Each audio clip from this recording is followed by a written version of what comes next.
feel like I need like some big old whiteboard thing to like have on the background.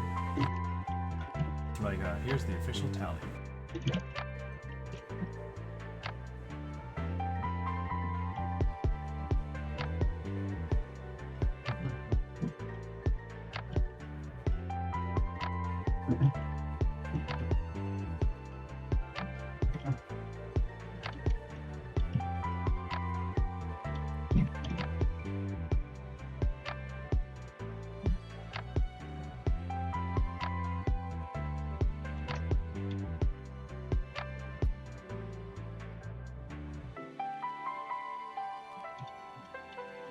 Out of curiosity, do any of you read Lore Olympus?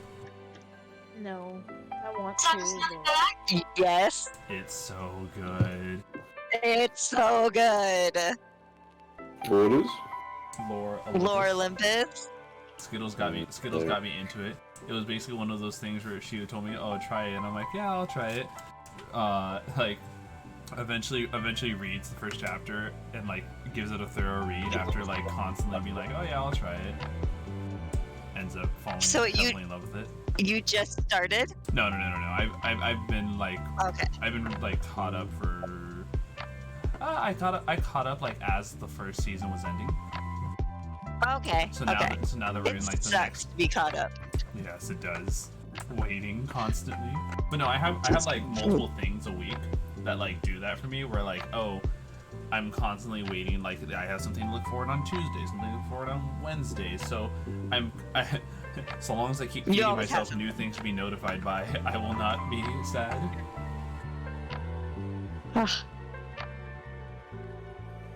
Yes, Lore Olympus is one of my faves on Webtoon. Lord Olympus is fantastic. And then I think the only series that like really does that to me, where like I feel sad being caught up, is One Piece, because the author after every 3 chapters, he takes a break, a week-long break, because of the way like the how mangaka health is over there. And so like he just takes a week off to just be with his family, enjoy life, not put his body through horrible conditions. I have constantly tried to get into One Piece, and I know that I would like the story. I have an issue somehow. It's just not the animation style. I would 100% say start reading it then, because there's a lot of things that the anime has to omit, or details that are lost within the anime, to make animation budgets follow through better. Alright, yeah, maybe I'll try that. It's just I've never been a fan of the art and it's hard if I don't like it aesthetically for me to like get into the story. I'll tell you this. I will gladly do this with any group, because I did this with one of the other group members. If any of you have never read it, and one of you catches up, I will gladly give a free level up. Big. One of you. Free level up to do what? If you have never started One Piece. Yeah, nope. Yeah, Yeah, pass. there it is. I've been caught up for years. However, though, the main thing I say is that, like I said, for people who are worried about it being too long, it's 100% do the manga instead. You don't have fillers. There's a lot of the pacing's much better, because anime has to like stretch out the episodes to like, make run times longer. Wait, did you just say that One Piece doesn't have fillers? If you read the manga. Okay. Yeah. Also, I specifically have a website that shows me which episodes are fillers. So long as it's less fillers than fucking Naruto, I'm fine. My god. Yeah. Shippuden was real weird about those fillers. Yeah, they had a season of fillers. Like 3 actual episodes a season.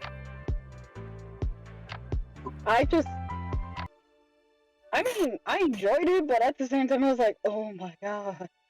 I actually just Why? started skipping them around season 12. Alright. So now that we are Naruto live. was another one. Oh, yes. Ooh. Now that we are officially live, It's the 5-minute long. timer has passed. Yes, One Piece is extremely long. We literally have hit a chapter 1051. Jesus fucking Wow. Yes. But hello everyone. Welcome to the streams, where we are currently 15 subs away from our sub goal. We have a nice little competition going on within the groups, and on top of this, I am trying out this G Fuel hype sauce flavor. Not sponsored by them, but just think it was really neat that we found a hype sauce flavor at the store. Let's give it a try.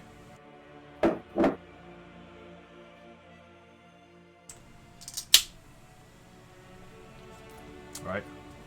Moment of truth. This really does taste like raspberry iced tea. Does it live up to the hype? Yeah. Oh god. This just did, everyone. That is the hype. That is the hype flavor, as officially stated by G Fuel Raspberry Iced Tea.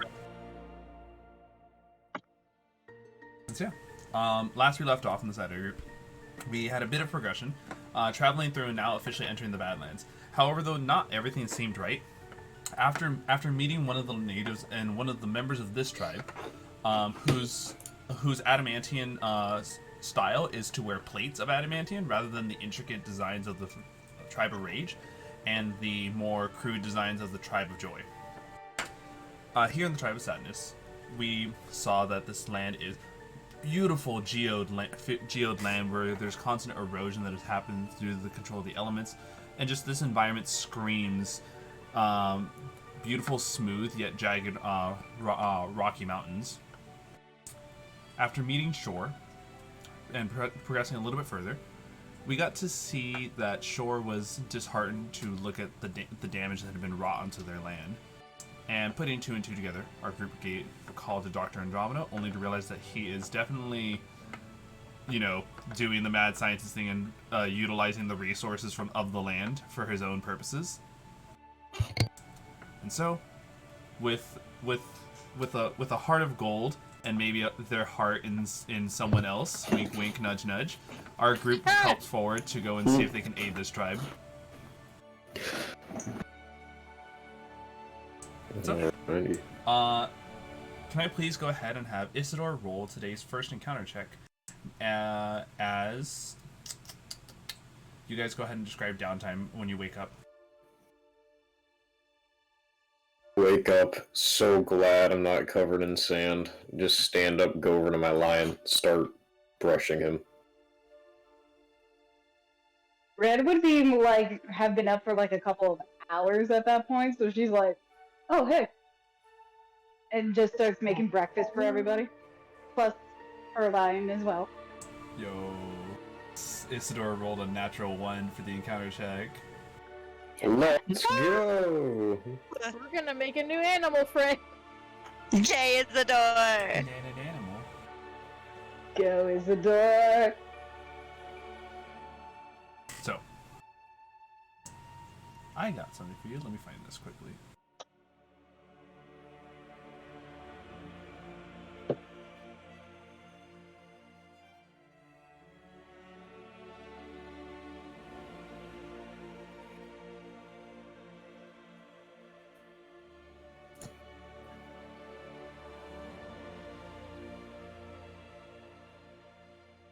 Alright, so, when you guys are all traveling through the land, you come across a very large herd of these quadrupedal, very woolly and very big, kind of like that of a bison,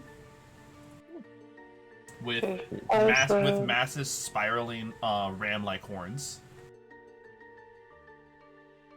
Do they exude Like the any bonfires? magic Oh powers? no, that's not a bonfire. Oh, those. Wait. How big are these things? Fluffy. However, Can I make... Okay. anyone who has a past perception of 13 or higher can easily notice these things are not in their best state. What's wrong with them? Something seems to be wrong. The pack travels as though they are trying to preserve energy, not making as much progression as a normal animal of this herd size would. Can I make a history check to see what I know about them, or You can Arcana make or something? a nature check. Nature check. All right. Do these things happen to be Fey, Fiends, or Undead? No. Alrighty. Does anything look obviously 22. outwardly wrong with them though? Here. Now, with numbers is check. So these are called... Hold on. Aurochs.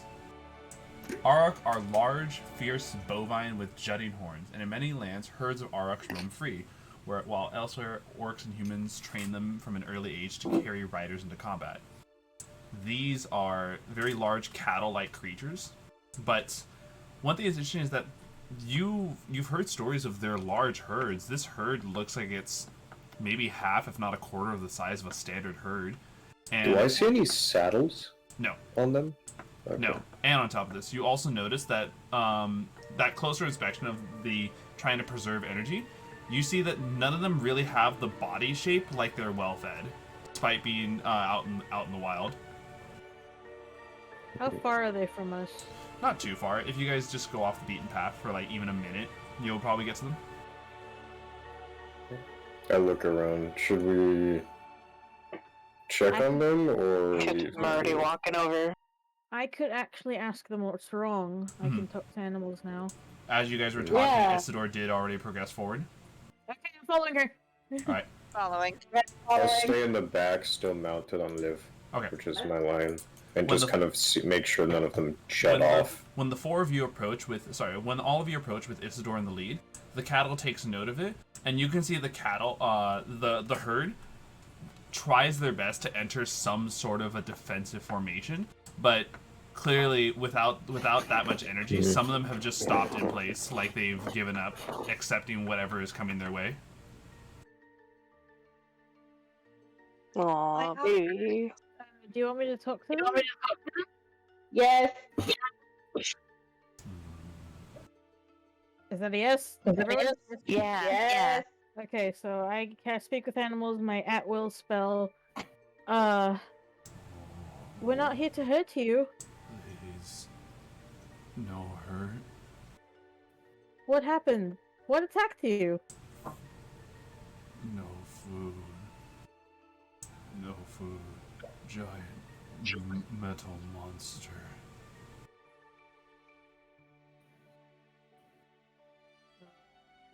Guinevere's face kind of sinks a little bit. Giant.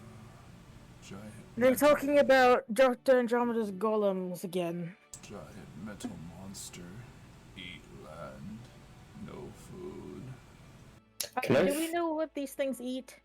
What do they actually consume? They're essentially like whatever you'd imagine cattle to be eating. I say that assuming that they only eat that they're herbivores. Okay. If one of us makes a big enough pond, we can use one of our flasks and fill it up so they can drink. I'm sure it wouldn't hurt anything. Do that. I mean, I'll start moving earth, like just digging it to make like a big like puddle pond, so we could fill it with the flask, the water. Endless water. Yeah. I want to fly straight up in the air and just survey the area, just sort of flying around, looking for either anything that has been following these creatures, hunting them, anything off in the distance like smoke or something, like signs of an iron golem wrecking more shit. You can make me a perception check based off sound. Sweet. Alright. I can advantage. I will take an 18. Alright, I will tell you the results after I hear what's happening with the bovine. I could also like get some of our like rations of like what little rations we have and just use one of my enlarge spells and cast it as a ritual. Enlarge reduce. You must remember that enlarge and reduce would only last a minute. I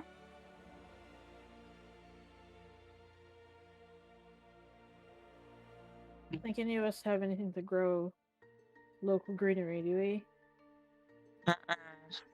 No. How about you, Isidore? No. I don't think I added it. I certainly don't. Not really my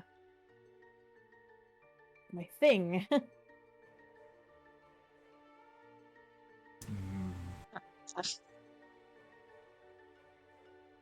And so, What if we tell them to eat really fast? I don't think they with have everyone scratching their heads as to figure out what to do, numbers, you hear something off in the distance.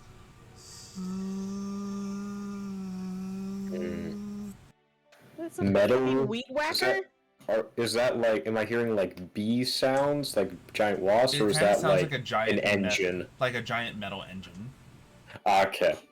It's heard faintly through, as though the sound has been echoing off of the Badlands. I'm gonna fly a little further up and just kind of look for birds flying away from a certain direction. At this point, the sound was ongoing when you heard it. So whatever animal life was in the area has probably already been warded off. Can I get a general direction? Yeah. We'll say further. Let me pull up the island map. Further southeast. Alright. South. Oh. Well, I have a strange idea of what that skull could possibly be. Alright, well, I'll fly on back down, inform the rest of the group. There is an engine sound, definitely something of a constructed nature, to the southeast, somewhat further down. To the southeast. Shore chimes in, but that's where the King of the Badlands is. What's the King of the Badlands? Yes. In each of the different terrain types, there's at least one creature that dominates the land outside of the tribes. Flashbacks to Big Worm. Flashback to the fucking Leopard King from the Happiness Tribe of Joy. What kind of king is this one? This one is actually very much like the Aurochs here. It is a gargantuan one. So basically, it is gargantuan, Godzilla-sized cow. Jesus fucking Christ. What? Does that thing usually protect the others? It does. Then why It the hell must. are they running away? That must be the Iron Golem, the engine noise that I heard. It's probably in conflict with the Golem. I think we should move out now. Having this Yeah, creature that protects the wildlife die to the Golem could mean hazardous effects for this ecosystem. Oh yeah. We gotta go help it. I'm gonna Yeah, go we need turn towards the Auroch. Is that the Auroch? And ask them what happened to their king, their leader, their whatever you want to call it, Chief. their alpha. Yes, our alpha. What happened? Is he dead? Is he alive? Alpha protect. Alpha tell us search for food. Alpha stay and fight. I turn towards Numbers. Did you hear any fighting? Or did you just hear the metal sound? Mostly just an engine sound, but with an engine moving that violently echoing across the Badlands, it's definitely doing a lot more than just moving around. I would Okay, imagine there's a fight. then there's our next goal. We're going golem hunting. Yeah. Mm-hmm. Right? With the Fill water this pond so that you guys provided a nice water hole for these Aurochs to enjoy as you continue to venture off towards that next location. Can I please have Talion? Talion, would you please roll the next encounter check? Nat 1. Wow. Wow, alright. Wow. Fuck all your encounters, you know? Nobody Mr. wants your, DM. nobody wants your encounters. So anyway, You didn't have plans today, did you? I know, right? Alright, so let me pull this up. I'll take my Roleplay- sunblade now, thank you. Roleplay only sesh. Roleplay only sesh. So Yes. when you guys keep going through, and you now start noticing more and more the terrain that clearly has been affected by whatever it is. I want to describe that, you know, as we're already familiar, the Badlands have these type of like natural groove that you would find happening to rocks through erosion. This is like jagged, rough tunnels that have been just carved into the rock, like that of a drill machine. Cutting through rock. Going more and more through, you can see that the area kind of resembles that of like Swiss cheese, with holes all over the place. Kindergarten.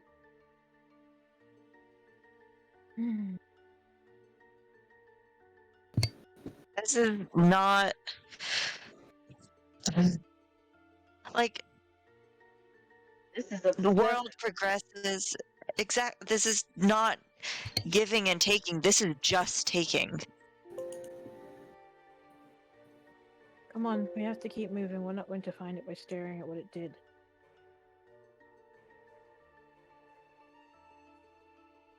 Numbers kind of pats Lev on the side, kind of to like giddy up, sort of. You do hear, as you guys try to move on, you do hear a small little cry in pain. Like a human sound? No, like a small little creature. Which Can direction is it? Can we Yeah, look around where to is see it? where it is? Can I use my heightened hearing and That's make fine. a perception check? It's an easy thing. It's a role play thing. So, Oh, looking around, you find a small little baby Auroch whose horns have barely started sprouting out of their head. Oh. This little thing, you wonder what kept it from, moving with the herd until you notice its hind legs are broken. Can I dismount and start to approach it slowly? It looks over at you, falling over to its side as its big old wet eyes look up at you. Sometimes you just have to heal the weak. And then I'll just do healing hands on it, on its legs. 7 HP if that matters to you. Here, I have a perfect image for you to get an idea of what this No, thing looks I like. don't want to see a sad cows, No. It's not I'm what presenting you I something that I know you'll love. I don't want to see a sad cow, though. Oh no, not that thing! Oh, Not a moose cub! Yeah, I'll just kind of look down and be like, grow strong, little one.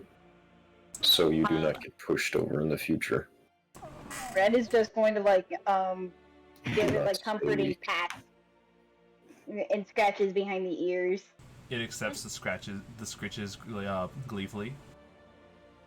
No, it's probably never been scratched behind the ears before. Yeah. Can I And keep then- him? After healing it, I will Wait, hold just on. start walking away. Hold on, Talion. What was that, Red? Can I keep him? Please? He's He adorable! probably has a family.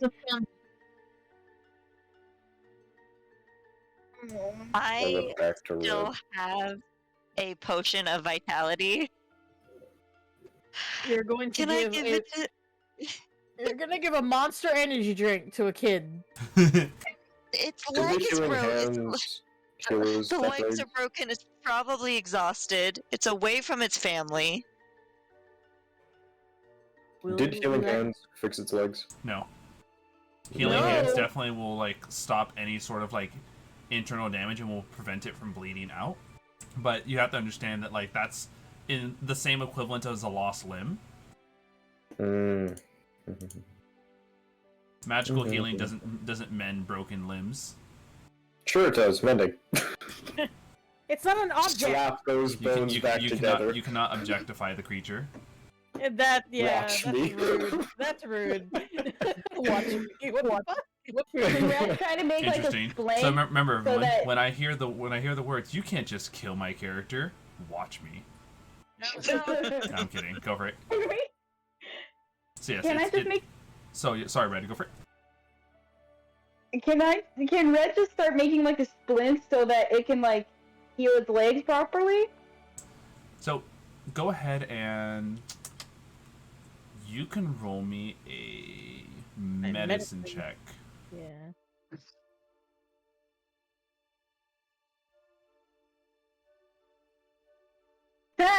So when you attempt to put it together, it falls apart fairly easily to this creature bending its limbs in some way, shape, or form. And then she's trying to have. Can someone have him be still and someone with better healing make splints for the back legs? I'll try to help him keep him still so that it can heal. Yeah. Can I try to mold earth to make some stints? Out of rocks? What else do we have? I was using rope and If you're trying to understand who Different probably cloth. has the best medicine check, it's probably your guys' cleric over here. Probably Izzy.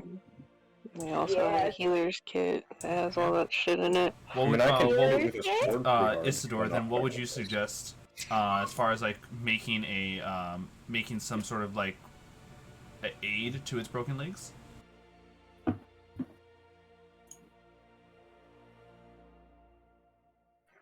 Well, I'm not gonna like walk you through the process of the field wrapping injury. What do you want from me? You know, Feel? just give us a basic rundown of what you're doing here. What? Yeah, just a little skim, a little descriptive flair as to what you're actually doing for this creature.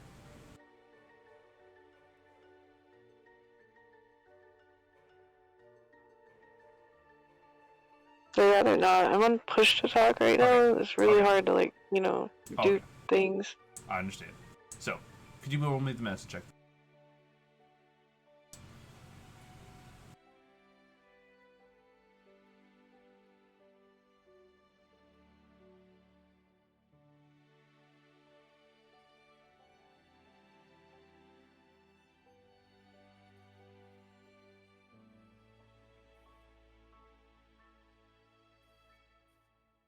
Alright. A nice... Say somebody wanted to use the healer's kit, I think you get advantage. Yes, please do. Roll one more time, keep the higher result.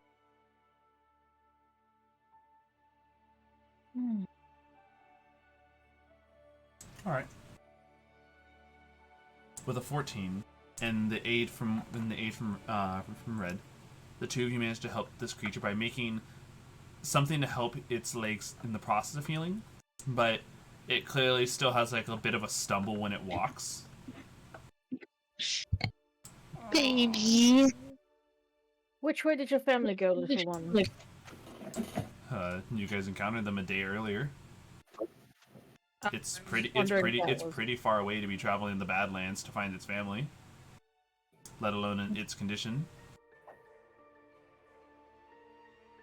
Well, I don't know if we're heading more into danger or...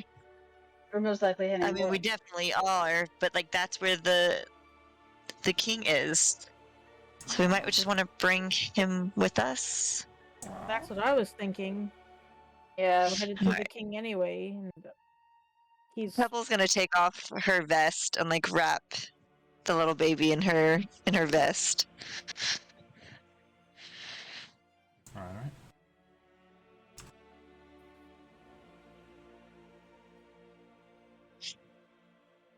Would that be it? Let's see. Batmom has been granted inspiration by Eli. Trying to also count for this, okay.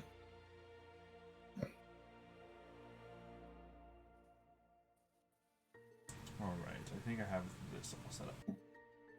Alright. In that case, then no need to roll for the next one, as it is a fixed encounter. Check.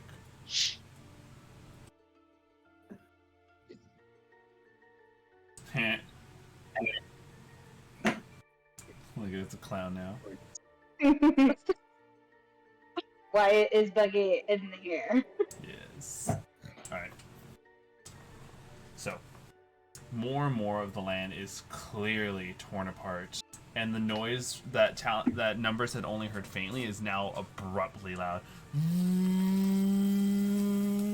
echoing throughout the different rough rocky terrain that has been created here. And so, in the distance, you see this creature. Open image, new tab.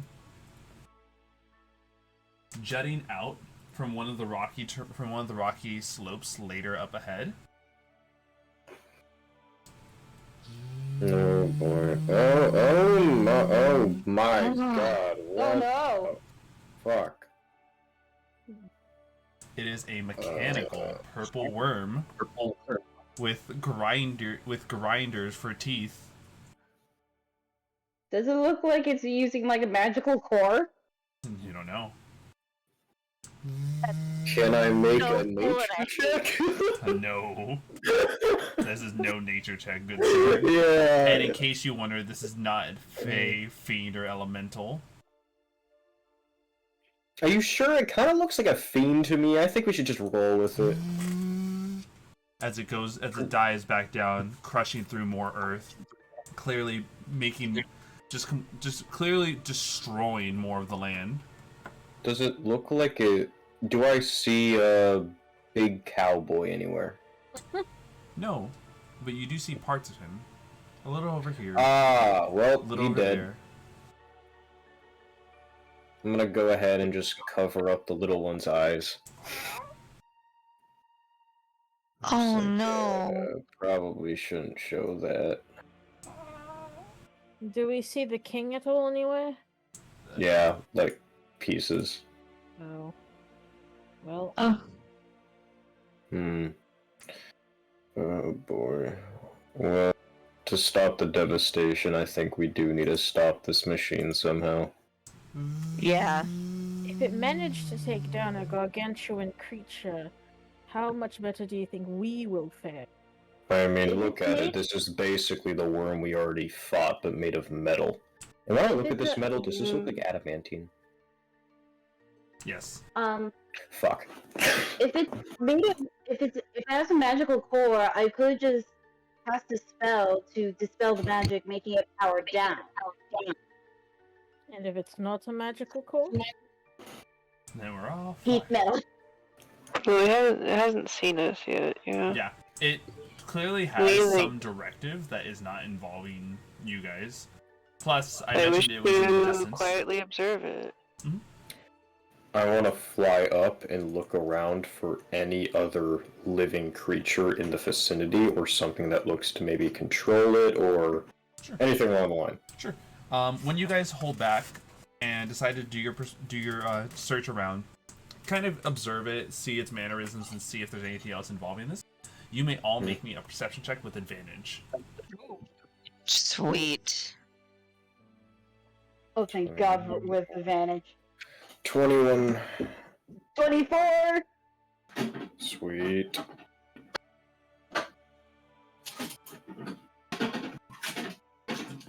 Wow. I rolled 3 twice.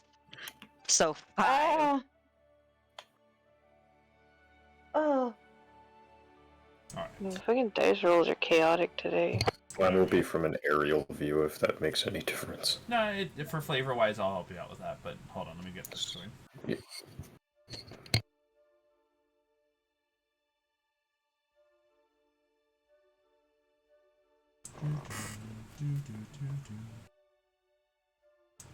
I like this little background music. It's nice and chill.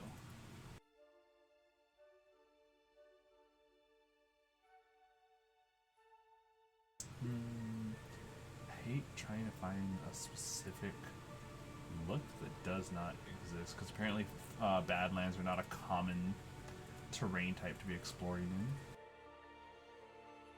Oh, this one looks good. Who wants to be in the desert?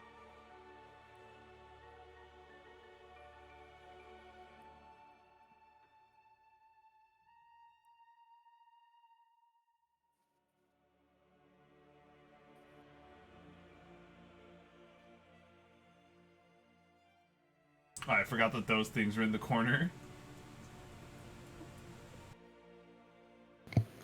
Noah's babies. It's the babies. Alright. Oh, that's right. Let me also quickly move Kanaloa into the AFK section. Alright. This creature, after, maybe we'll give it every 3 hours, it moves to a specific spot, no longer having its its grinders active. And then you can see it depositing its findings into a large container. This large container is then looked over by a large construct that kind of resembles that of a iron golem, but its metal looks more seamless. It looks beautiful, in fact. Adamantine. Great. Not just that, it also has intricate details on it. Clearly, like, you've seen Andromeda's work to see how he makes his designs. This one looks like it's a standout, even among all of his designs. So somebody else So, may have had a voice in creating this thing? Does this, golem construct look more sentient and like self-aware, or It does it, definitely clearly is like waiting for the boar worm, we'll call it, to deposit materials before then issuing its own orders to the boar worm. So it is a construct that actually has sentience. That's pretty remarkable, even by Andromeda standards.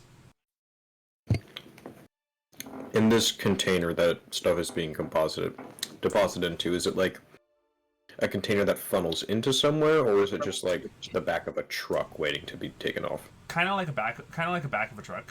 It then like gets up and it has its own tiny little crab legs as it wanders forward. Where's it going? Yeah, I'm trying to like, if I were to give like the closest thing to this, like what this is basically doing. It's kind of like that.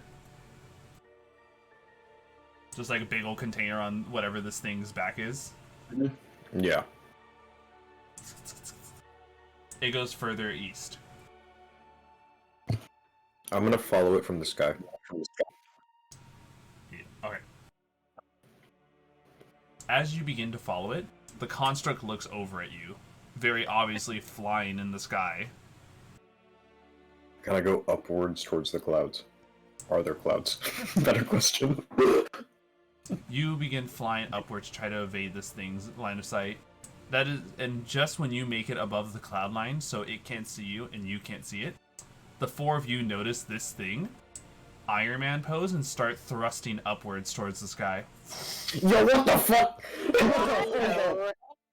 Do I hear the thrusters? Not over the sound of. But I have enhanced hearing. Yes. No? You're forgetting how. Okay. Please make a perception check, not with advantage, due to the fact that the disadvantage would have been granted by the grinders. Yeah, well, I got a 6, so I think that's good enough, right? Shit. You don't hear shit! Alright, well, flapping around. Do we see it rise up to meet him? You can see it fly up to him, yes. He's Spell probably magic? too far away for us to... Trying to find like a good image to show what this thing looks like. Because I know there's something out there for this. Because how far away is it?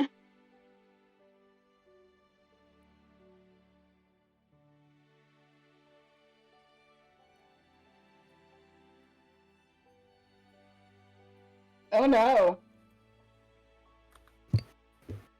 So, it is far enough away that, you know, you guys were able to observe it and at least understand that it was like giving off little gestures. So not quite ant size in your guys' perspective, but when it saw numbers fly over and up, it followed suit. So we'll say too far for most spells to hit. Alright. I'm just kind of circling around in that area for like, I don't know, until either I hear it or I don't hear it for long enough to feel like checking back down again. When you do hear it, it's a bit too late as it comes above the clouds with you.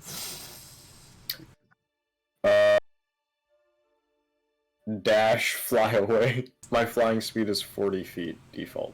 Can you do me a favor? Hmm? Can you make me a wisdom save? Oh no. Oh my I most god. certainly can. 13. Oof. Alright.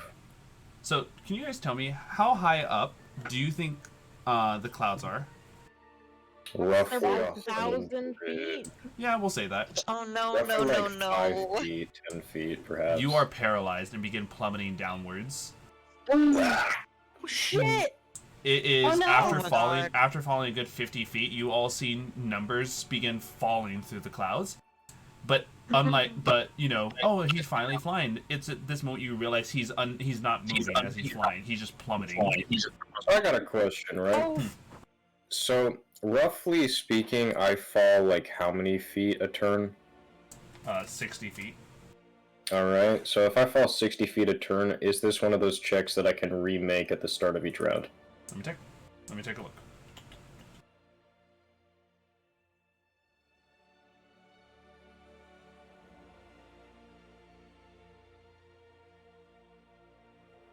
Give me a little bit. It's having a little bit of a hard time holding it. Oh, there it is. At the end of each of its turns, yes. Sweet. So Alright. you have. We'll give it so that way it's not too crazy. Since you guys are already high up in the sky as it is, we'll say you're gonna hit the bottom in about 5 turns. So you have fly myself, and I fly up to try and meet him halfway and catch him. You will then take half of the damage shared That with him. Right, great. Right. It Well, might not but kill first, me. before you do that, so this, if that's the case, numbers, please roll 2 wisdom saves. 2 wisdom saves? Yes. Alright. First one is a 7. Nope, Oh my Second one is God. a 19. that is also a failure. 19 shit. failure. And so, What? Guinevere and numbers, you both will be sharing this damage, but so basically I'm cutting it in half and then giving the greater half to Guinevere as she's the one you fall down on top of, okay? I can You take it. should let me definitely fall a bit more. Doesn't matter. I don't think. Alright. The both of you take 34 points of damage, with Guinevere taking an extra 1 point. So 35. Okay. Can I, I? body check him in Cats. midair, but wrap my arms around his in like a full Nelson, Yep. and try to fly back to the ground where. Yep, you can. When you begin your descent, and at this point, Guinevere and numbers are maybe 200 feet above you guys, you see the other construct slowly making its way from the clouds, still kind of doing that whole like Iron Man pose thing as it's descending like 5 feet a turn to give that whole like you'll see its feet first, then its arms, and then its full body. Is this thing as big as you've shown square-wise here? Like, how big are we talking? No, it definitely is of a huge size category, so 3 times as Okay. big as you are. Sounds good. While we're flying down, do I get to make more checks? At this point, Guinevere is helping you out, so you also get an additional boost based off Guinevere's charisma. Alrighty. 3 more. Can I cast the psychic lance? To see if I 19, can incapacitate the golem. So here, first let me answer numbers. With Guinevere's charisma boost, that succeeds now. And Pebble, you were saying? Could I cast psychic lance to see if I can incapacitate this? You most certainly can. What type of saving throw is it? It's an intelligence saving throw, but I'm gonna spend 3 sorcery points to give it disadvantage. All right. It is rolling with a normal check then.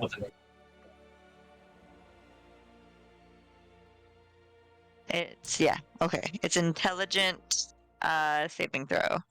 This is a grand total of DC. 24. Damn it! It doesn't take target on a failed save. Assessor save. So it's still gonna take half damage. All right, it takes no damage. Oh my god! It is immune to psychic. God damn. The creature Okay. the creature looks over you and kind of like bats away like it was nothing. Your psychic lance. Interesting. I don't like this thing. It proceeds to start flying down to be in front of all of you, doing the superhero landing with with one of its knees impacting the ground. Terrible for your knees, guy. A voice echoes from within it. Identify thyself. I kind of look over and I just say, Dr. Andromeda's assistant? I yell out. Identification not confirmed. Oh, well, Repeat Over that one. before lethal measures are taken. I look over. Do you guys know anything from first meeting him or something? not at all. Aren't we like colleagues at least? No, not really. Customers? What's the name of our employer? Sylvaris? Sylvaris employees? Scanning. Contact us. Scanning. Scanning. Identification confirmed. Oh, Oh. God! I hate this. Okay. You hear all of a sudden what sounds like kind of like You know how when a microphone turns on and is being tested, there's that little like speaking like peaking sound that microphones do? Jeez. Yeah. Is this thing on? Hello. What if you are listening to this message, you have stumbled into something that you should not see. Please proceed to leave the area before my construct annihilates you with power with kills. With what? We should leave the Power. area and recoup before coming back here. We need to find Dr. Andromeda. Yeah, being We here. can't- She's gonna let this thing go? Well, I a- imagine, given what they're doing, they're not gonna, one, they're not gonna be hard to find, and two, I don't think they'll not be here after just a few hours. This thing has no will of its own. It's enacting out the will of Dr. Andromeda. If we stop him, It'll like, power down the construct. or at least it'll stop doing what it's doing currently. I mean, it did recognize us, and it also advised us to move along, so I suggest we do so. We should come back, though. Whatever's happening here, we need to know more of. Just, I'm in a very unfit state as of didn't say current, retreat. so it's Gwen here. It didn't say retreat, not at all. It said move along. Let's just go for Try- now. Try walking in the same direction we were headed. So when you begin to walk with I don't know whether or not it's intended or acted intention of not interrupting its process, the construct no longer pays any attention to Isidore, understanding they're moving along. Red follows. Isidore. All right. No longer paying attention to Red.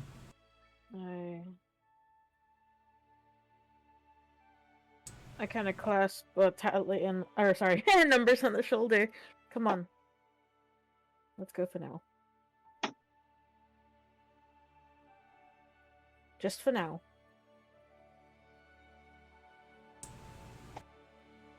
I'm going to turn and walk away. All right. Pebble numbers.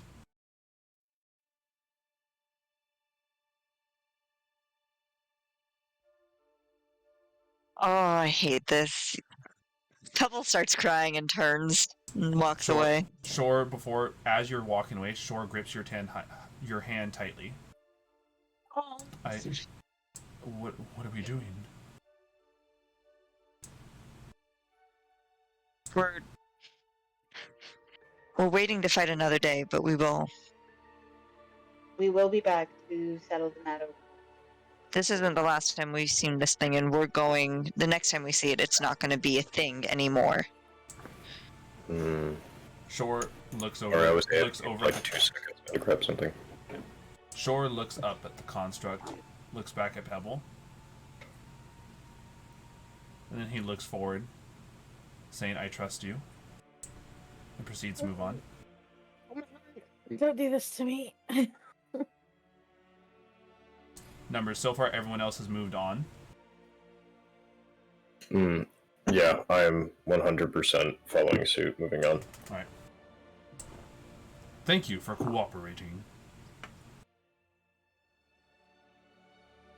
I think we should go and rest for just a short while, somewhere out of their line of sight, and then come back.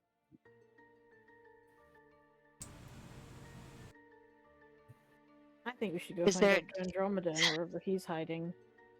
Yes, but imagine if we do find Dr. Andromeda. He clearly does not like us anymore. If we find him and try and deal with him, in air quotes, I imagine that his numerous other constructs will be nearby. If we are able to slowly make dents in whatever operation or plans he's currently trying to do by taking these things out, not only would it save the residents here and the wildlife, but it would also make us dealing with him in person a lot easier. And if we kill this thing, we can bring its head to him. Ask for a proper explanation, I suppose. I do ask that we keep some of his workshop intact, so that maybe I can look into maybe restoring it with his equipment, restoring the land with his equipment, reverse engineering in some way. Would you repeat that, Red? I do ask if we do end up fighting Andromeda that I get his equipment so that I could reverse engineer so that that maybe I could repair the land. We'll see. We'll have to see. Meanwhile, you guys all proceed to head on. Leaving the area, Pebble, you may roll for the next encounter check as you all benefit from a long rest. Were we able to like see what direction the golem was going? Oh, you mean the little one? Or it's not the little one, but like the one that was carrying the goods. Yeah. It is definitely headed. It is. The, I'm sorry. Go for it. Steve. and the construct that we just like encountered. Oh, the construct you just encountered is still staying behind. It's the construct that is carrying all of the metals and stuff that were harvested or mined is moving in the same direction as you guys are. Like following us? No, or- albeit like following it. you're following it, but at some point you clearly catch up to it and have an innate movement speed faster than it. Which Well, is it why doesn't I seem to- suggested we move along, because it's not preventing us from moving along. Mhm. And this thing will eventually lead us safely and peacefully to somewhere we can check out what we're getting into. Yeah. Well, let's just keep following. All right. Following the container construct, at some point, actually, yeah, let me see. Question: do we get a short rest during this time? I had mentioned that you had benefited from a long rest as you moved on to the next hex. He did say that. He did say Sorry, I had that. to grab something at my door. It's okay. And so, So- when you guys are halfway through this, actually, Pebble, you don't have to worry about an encounter check because you guys Okay, cool. see that once you guys are halfway through that location and towards the village, you see a variant of that construct that you guys are following start walking against the path, and it is moving at a much faster rate, indicating that there are two of these things. One that is always moving forward, and the other one is always moving back. So a consistent delivery system kind of thing. Yep. Mm-hmm. Basically, he is what was it? He has created a what's the word? It's not in it's what happened during the Industrial Revolution where they found a way to like make belts. Conveyor belts. Yeah. I'm trying to think of like there's a term. Like he's made a convenient system. He's made a revolutionary object system. Yeah, something along those lines. Basically, he just has an automated. Oh, there it is. He's made an automated mining system with a sentient construct that clearly orders the one that does the mining, and two constructs that do the delivering and receiving. So are we at the place where he is making his delivery to drop off? Not yet. That was just the encounter. That was just what you guys see on your way to the village. I see. Okay. Actually, hold on. Let me also see something.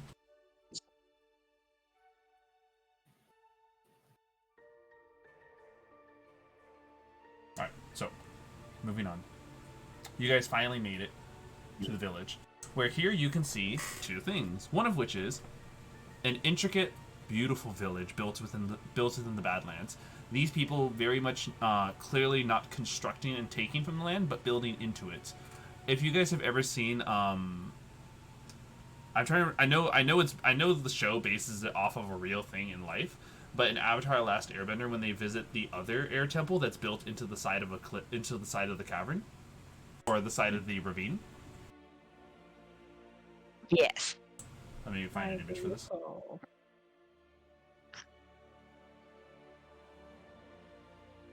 The cliff dwelling.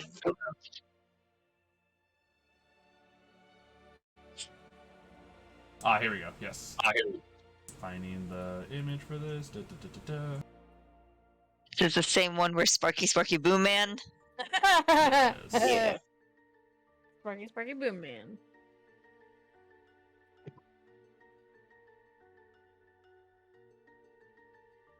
There we go. That is so cool. Very much something built into the side of the walls here. I almost can So imagine where cool. I've seen this image before. I mentioned where it was from. Yeah.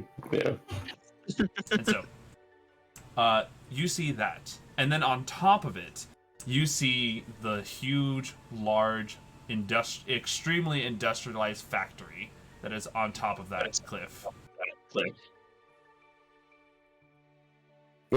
Fire Nation. Do we see people moving about? Or mainly like automatons running around. You see that while the people down below very much, Shore says those are my people, you can see these types of constructs in immense numbers, just constantly moving back and forth above and below. Find it for you.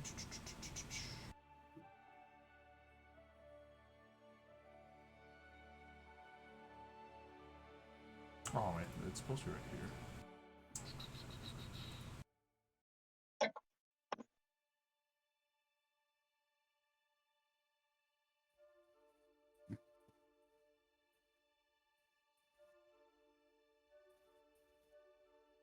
Oh, I hate those. Angry Why the- lobster. It's a scorpion. Why did they model them after Lobster? scorpions? Why did they model them after scorpions? Why scorpions? Look at them. They're Aren't they good adorable? story, not as automatons. Aren't they adorable? They pinch. They pinch. They pinch and do electric sting.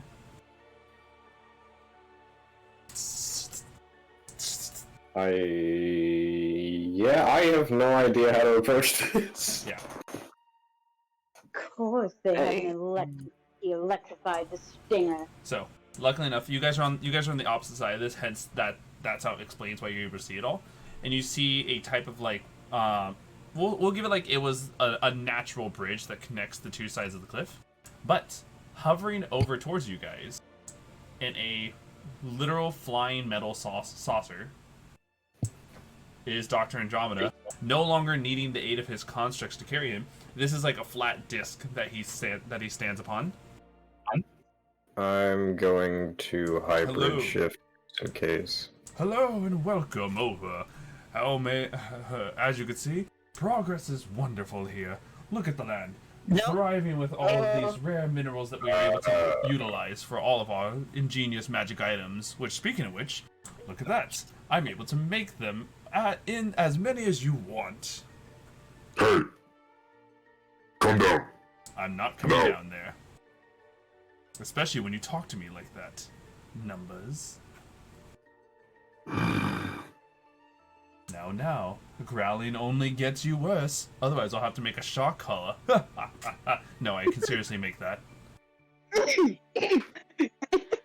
You seem like one tries so hard not to laugh. You try that, I'll shot you. And then I'll just...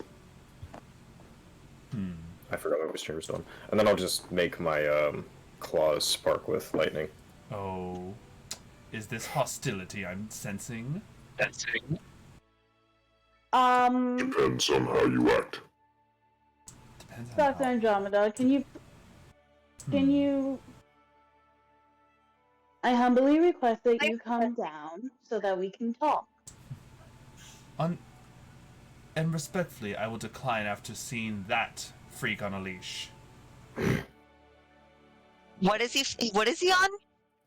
He is on a A flying, floating disc. like a flying disc. Is it tense? No. is it like a surfboard? I want you to think How Static many- Shock. Ah, I love that show. Oh, How I many love feet that. up are we I talking? just brought We're back a talking. core It's memory. not a matter of feet up. It's feet out. He is in the middle of the opening of the ravine. How many feet out is he? He is at least 120 feet out. It's a little faster than I can fly. Alright, further. Yeah, this is a pretty wide ravine, by the way. 240 feet, or maybe we'll say 250 across. Ooh, okay. I have that spell on hand. It is only matched. It's the only thing that is larger than the width across is the drop below, as it actually goes pretty deep down to the point where it starts becoming darker down there. Now, this really isn't what Sylvaris had sent us out here to do, now is What are you it? talking about? We are utilizing the resources and trying to connect with the locals. How are you going to connect with the locals when you're gouging out their land? I am showing them how to automate and utilize their stuff for better purposes. I've already improved some of their lives. And yet they still don't like you? Oh, You didn't consider that odd. it's more the elders. Plenty of the youths have been attracted to me. I've even learned their lingo.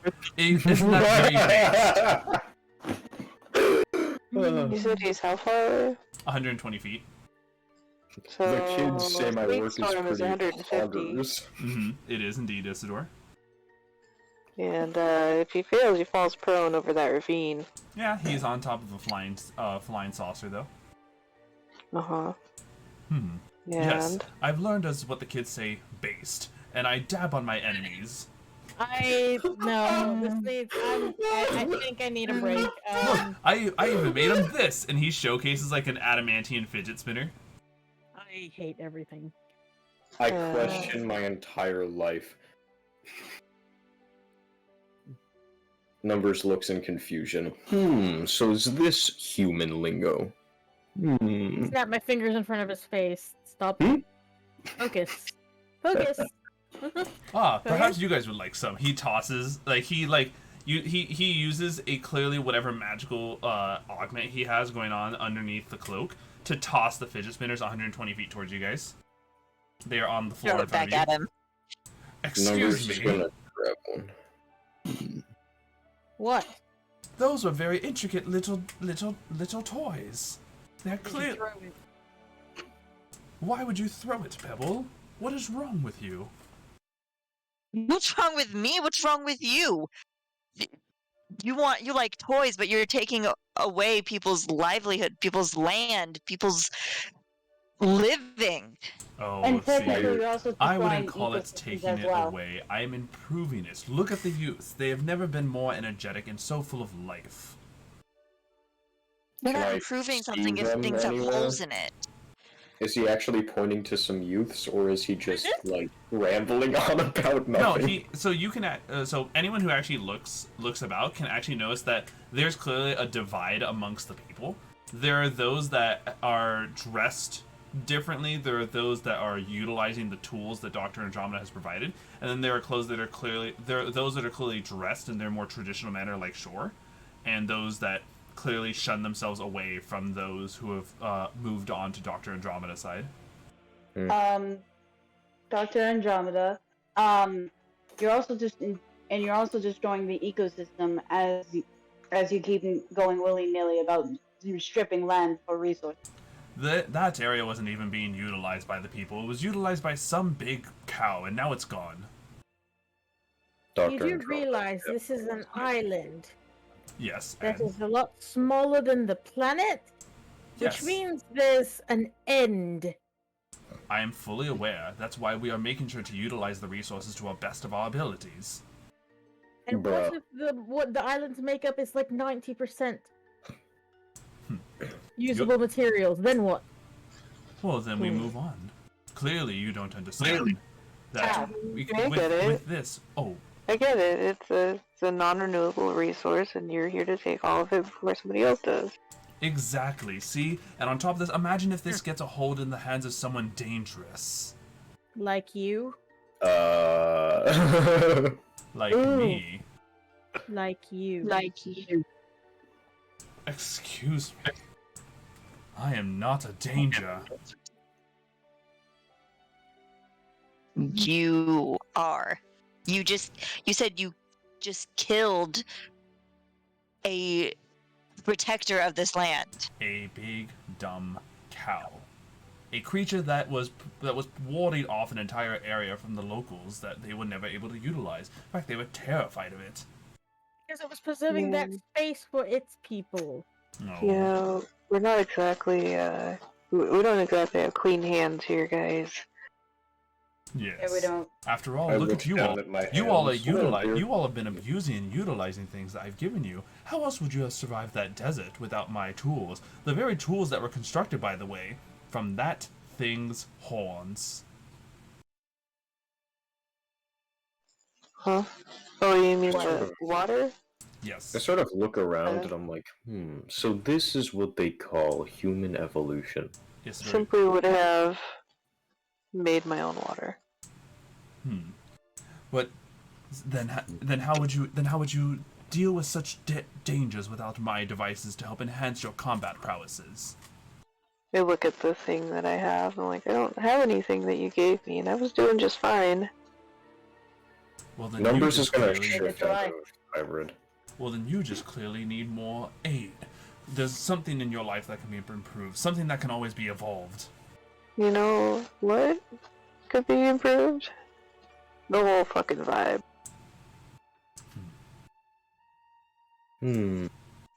I'll shift back into normal form and just sort of look around. I'm like, well, from what I've learned about the mortal realms, this is what they call evolution.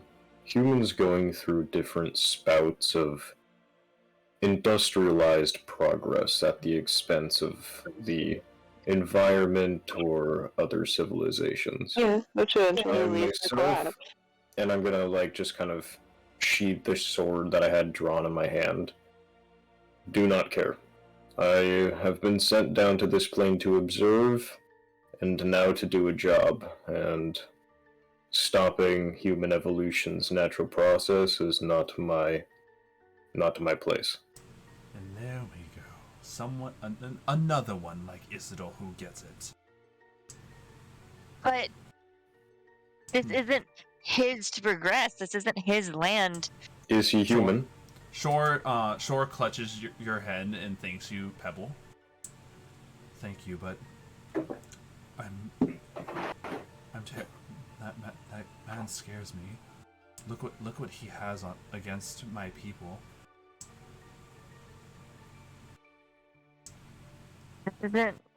That's exactly what it is. He's taking by fear. This isn't progress. This is a This isn't takeover. evolution. This is a conquering. As you know, where I come from, the strong evolve to become stronger and the weak die off. It is the natural order of things, and after The smart millennia take of advantage of the dumb. progress. Exactly. And then more stronger and stronger beings are created and bred as the weak And die off slowly. It is unless they're because- smart, then they take advantage of the strong. If Yes. they've proven cunning, they will take advantage of the strong. Well, yes, Our that seems to job- be what Dr. Andromeda has done here. I respect that. He has both intellectual strength and has turned that intellectual strength into physical strength, as we have clearly seen by his constructs. So that wasn't So part of the yes, I do job believe description. this is. Our job Yes, was but to is it our job? observe and to Take unite and to help to stop people like him taking over. That's exactly what he's doing. Well, if what he says holds true, as you can see on the ridge across, and I'm gonna spread my wings and sort of just fly over towards him in a very non-hostile manner, over the ravine, just kind of looking at everything. The people there, majority of them at least, are not being forced into labor. They are using tools of their own free will. And look at that. Now the youths are happy. They no longer need to work hard. They can now take it easy. Everyone can now live a much easier, automated life, far away from any of the dangers that this land presents, and more given to them. He is right, you know, and I'll look back towards the party. Dr. Andromeda Indeed. very clearly has a smile presented in his face, knowing that what he says is technically right, morally questionable. How far away from Dr. Andromeda am I now? Like, I'm just, like, flying up, basically next to him. assuming that all this is said, we'll say like you flew 60 feet towards him, because in a non-hostile manner, I'd imagine you would not be dashing. Yeah. No, I'm not. I'm just flopping over.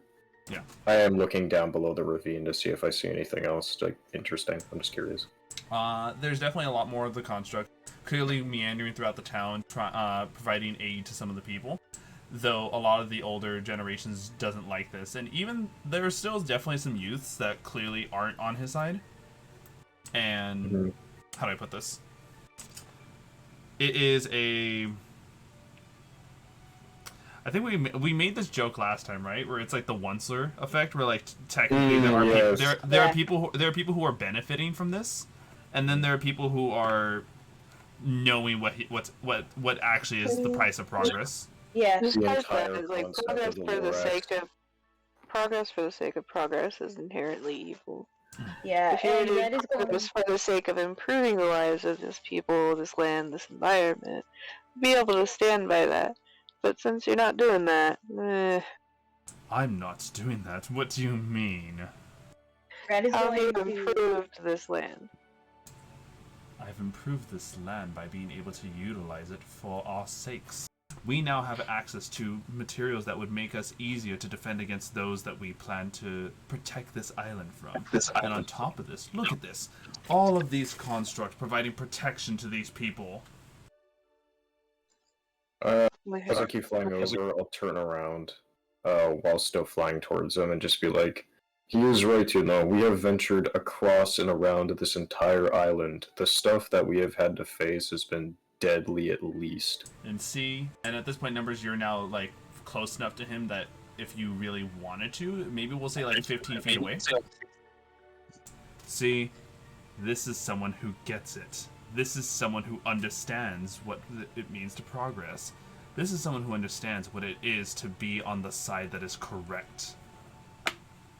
And as I fly closer, I'm going to pull out the fidget spinner. I'm going to go up to him and say, but please, out of my curiosity, what is this strange object? And I'll hold it, like, up next to his face. Oh, well, you see, it's actually being used to... And as soon as he starts talking, I'm going to hit him with a right hook, try to knock him straight off the flight. Just full Lyrote, straight to the neck.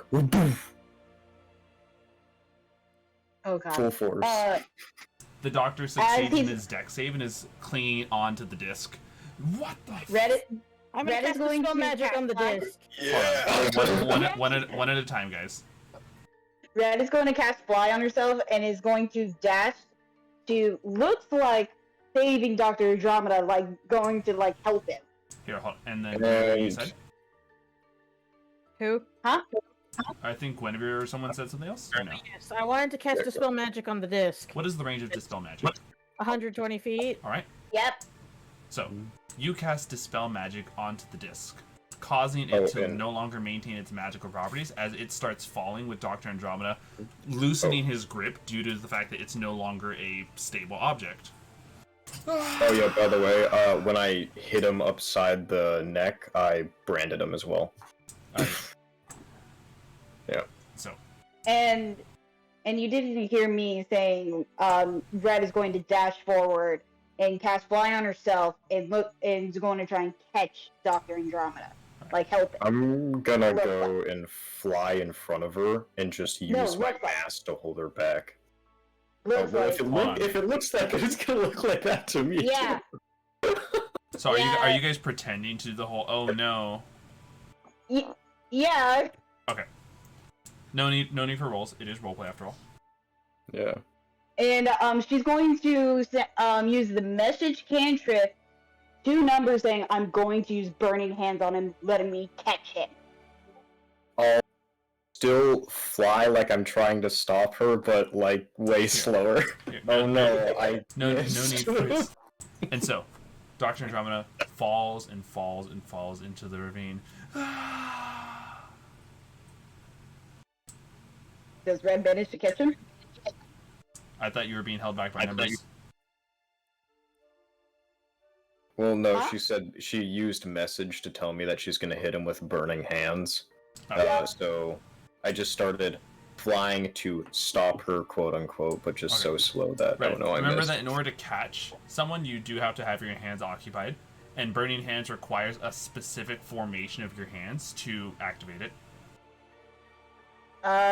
So she's going to like catch him around the waist and do it that way. So I don't believe you quite understand what I'm saying. So, Burning Hands, I want you to do me a favor. Can you go ahead and spread your fingers as far apart as they can go? Okay. I want you to put your thumbs together. Okay. And then put your hands out forward and keep those fingers spread as though you're trying to make a large cone. That is the gesture needed to do Burning Hands. You can see what I mean by like that is what you have to do Burning Hands, and you are attempting to catch someone with at least both hands. Oh, okay. Yeah. Plus, you can already see that the fall is enough to kill anyone that drops from this height. Guinevere's eyes are gonna trail his body all the way down, and she's not going to stop looking until he makes contact with the ground. Yeah. Do I? And so you Whenever all you make- hear. As she. You all hear an echoing. Hon. Oh. I'm sorry. Here, go for it. Oh, and as she kind of like starts realizing what is needed, she starts slowing down and like is looking like she's trying to reach out for him, but is not going to make it. And so, there is eventually a sickening crunch that echoes throughout the ravine. What did we do? As I already said, as I look down, the strong will take advantage of the weak, please. And you, sir, were weak. And then I'll just fly back. No. I have a bad feeling about this. Alright, so with my brand, is he dead? Red is also like kind of like levitating back to the ground to inspect the Andromeda. Let's see. You know exactly. His body's still down there? That's all I'm wondering. His body is down there and is definitely like broken in so many areas, and it does not move. Alright, well, just in case he has some weird technological strange advancement. Oh, never mind. Yeah, that's not going. Nope, never mind. Red's right there. Red's right there. She's going to freaking hurt. I just kind of Can I look at like? wrist. Can I look at the factory and the constructs and stuff like that and see what's going on with them? The constructs still look like they're moving about like nothing's ever happened. You'd imagine that, like, once given an order, they're probably still maintaining that order. Okay. I'm gonna fly down to Dr. Andromeda's body, because I know exactly where it is because of the brand. Yep. And I'm gonna loot him for, like, any codes, keys, microphones, or weird robot controlling mechanism things. Nothing of that kind.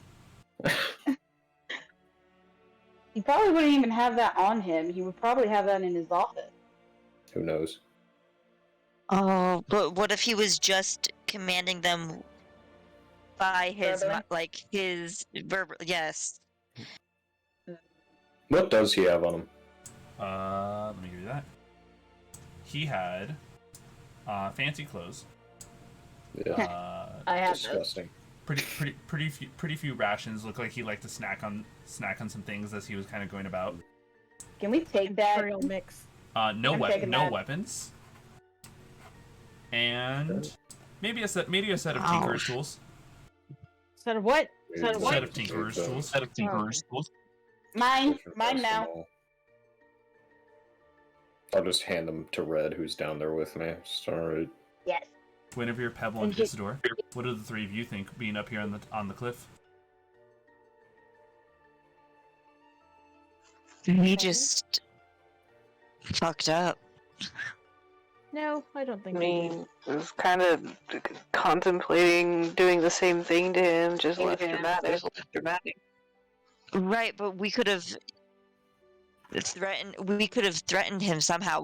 Before killing him to stop this, we could have made a plan, a deal, or something. You feel you feel a gentle hold. And Shores looks at you. You all have done a great thing here. so long as that tyrant is not around, our people should be able to go back to the way that things should be. Not this horrible abuse of the land. Thank you, Pebble. I agree. But that was too easy. He had too much of a sharp mind. That was too easy. With a sharp mind, yeah, with a sharp mind, she can look up and send him. Red. How- All of this how is hard- being said with you and numbers at the bottom of the ravine. How deep Yeah. is that? A long way. A long way. If you Oh. recall my description, it was so far down that it eventually fades into darkness. I want to do something real quick. I'm going to take out one of Dr. Andromeda. Actually, I'm going to take out both of Dr. Andromeda's eyes and his hands. Okay. I'm taking both his hands and his eyes. And then I'm just going to put them in a pouch. Right. And so, you have all done a great service. I'm pretty sure there will be a feast held in your honor. Let's go and find the chief and discuss it with them. I'm going to look at Shore and cast Detect Good, Evil, and Good. Ooh, smart. It is very obvious, by the way, that when you cast that spell. What is it? I mean that Shore will, in the casting of this, Shore will look over you and just, what's going on? You never know. Do I catch anything? You feel, actually, hold on, let me make sure I'm giving you a right description of this, because I actually detect you on good. He is none of those. Yeah, he is not an aberration, not a celestial, not an elemental, not a fiend, or undead. He is still Shore. Okay. I'm flapping my wings back up. Here, let's make our way across and go and introduce you all to the chief of chieftains here. Numbers Cube, take me up with you, please. I'll look The back spell ran down, out. fly back down, grab Red's wrist, hoist her over my shoulder. Yeesh. Thank you. And now you hear real surround sounds, the shifting of bones. May I also Numbers just cast looks at an you insight confused. check on Shore? Does he know? Yeah, you can. Okay, cool. What is it There you're we trying go. to insight for? I don't know shit. Never mind. That's a 10 for one thing. And I was seeing if if it felt like we were being led into a trap. Or he's trying to deceive us. But it's a Wow, 10. you have a high insight modifier. I do My have a God. high insight. So exactly for moments like this. With a 10, I probably don't figure anything out though. And so, yeah, he definitely good intentions. Nothing wrong here. All right. And so, you all make your way into the village, and find a lot of the kids and youths loving messing around with their toys. Some of the spider constructs are still going about, and they're kind of like, how do I put it? The kids, for as scary as these spider constructs are, they're clearly hanging around them, playing with them like they're large rides. And while the elders look at them in kind of a weird type of disgust, they're happy that the kids are taken care of, but they're disgusted in the methods that were used to, help them, I guess. I just look around and I say, if this continued, these youths who are experiencing good days now at the size of this island and how small the natural resources are, would grow old in poverty and depression. And anger. Yes, true. Unrelenting anger. I want to look around for something that looks like Dr. Andromeda's lab or office or some kind of Probably setup. on the other side. You guys are inside of the village, not the factory. So there's nothing Yeah. in that here. Nothing in the village? Okay. Eventually, Shore takes you to a location where you can see a large group of elders who clearly look about the town in sadness. And when they notice you, the elder chimes up. Enough outsiders. We do not need any more help. No, we're not here for that. We're not here to. No, we are employees of what? I keep forgetting. What's the company name again? Just, I don't think we have a company name. No, our employer. Solaris. We are contracted by Sylvaris, and we are here to inform you that Dr. Andromeda recently fell and is dead. Well, even with him gone, then what about the constructs? And as well, we know about the contractor. Clearly, you're here to utilize the resources for your own gain. Actually, That was no. never the plan. Actually, no. We're here to reunite the villages. Wow. And to take note of your cultures and traditions. Wow. And if you're willing to teach us. Here I thought you all were coming here based off a plan that was selfish, but now I see that you're here based off a plan that is idiotic. To unite the villages is absurd. There's already so much discord provided from the different groups. As it is, the tribe of Anger would never agree to meeting us all. They're the ones that sent us. Guys, one at a time, from guys. the tribe of Anger. Unification may be your only way of getting rid of the faceless. You know of what I speak. The faceless. Funny enough, we have actually not had to worry about them in quite some time. For now. I'd hate to imagine some level of that being given to the doctor, but You don't have to worry about the doctor anymore. He met his judgment. One of his own constructs took him down. No, I did. I was joking. It was a joke. But that seems to be your biggest problem besides the good doctor. And so now that we are here, we're here to inform you that a meeting has been arranged in the Tribe of Anger for all of the tribes to meet in order to discuss a battle plan in order to destroy the Faceless. Oh, side note. I almost forgot to give you guys an image. Here is the Chieftain of Chiefs, which...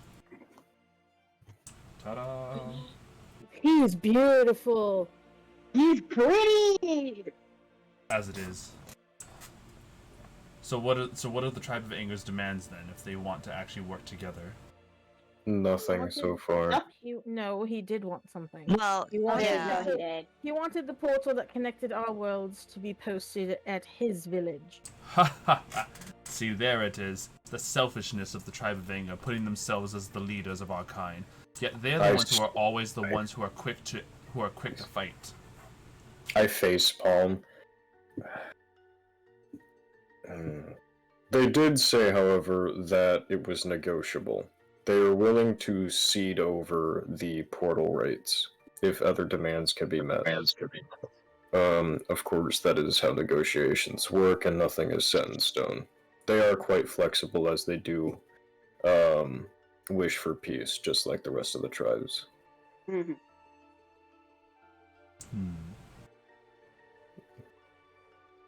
We were told by the chieftain himself that they would be very, very open for negotiation. They simply would like all the tribes to be there. And we, of course, will be overseeing the entire thing as well as mediators and neutral party. I still question what is to become of this meeting. Of course you should. It's a negotiation meeting. What is there not to question? Oh yeah, it would be naive to not be wary. Exactly. So, would you like to send representatives?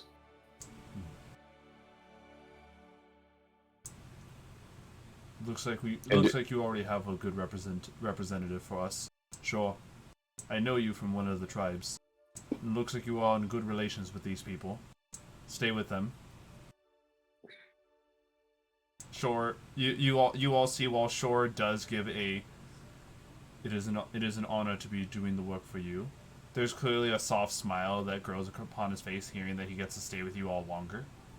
I want to make an insight check on his subtle facial expressions. I want to see, like, is this smile more of a teehee, my plan is going well smile, or a I've already nice, I like these guys. Guinevere had already done an insight check and a detect from evil and good.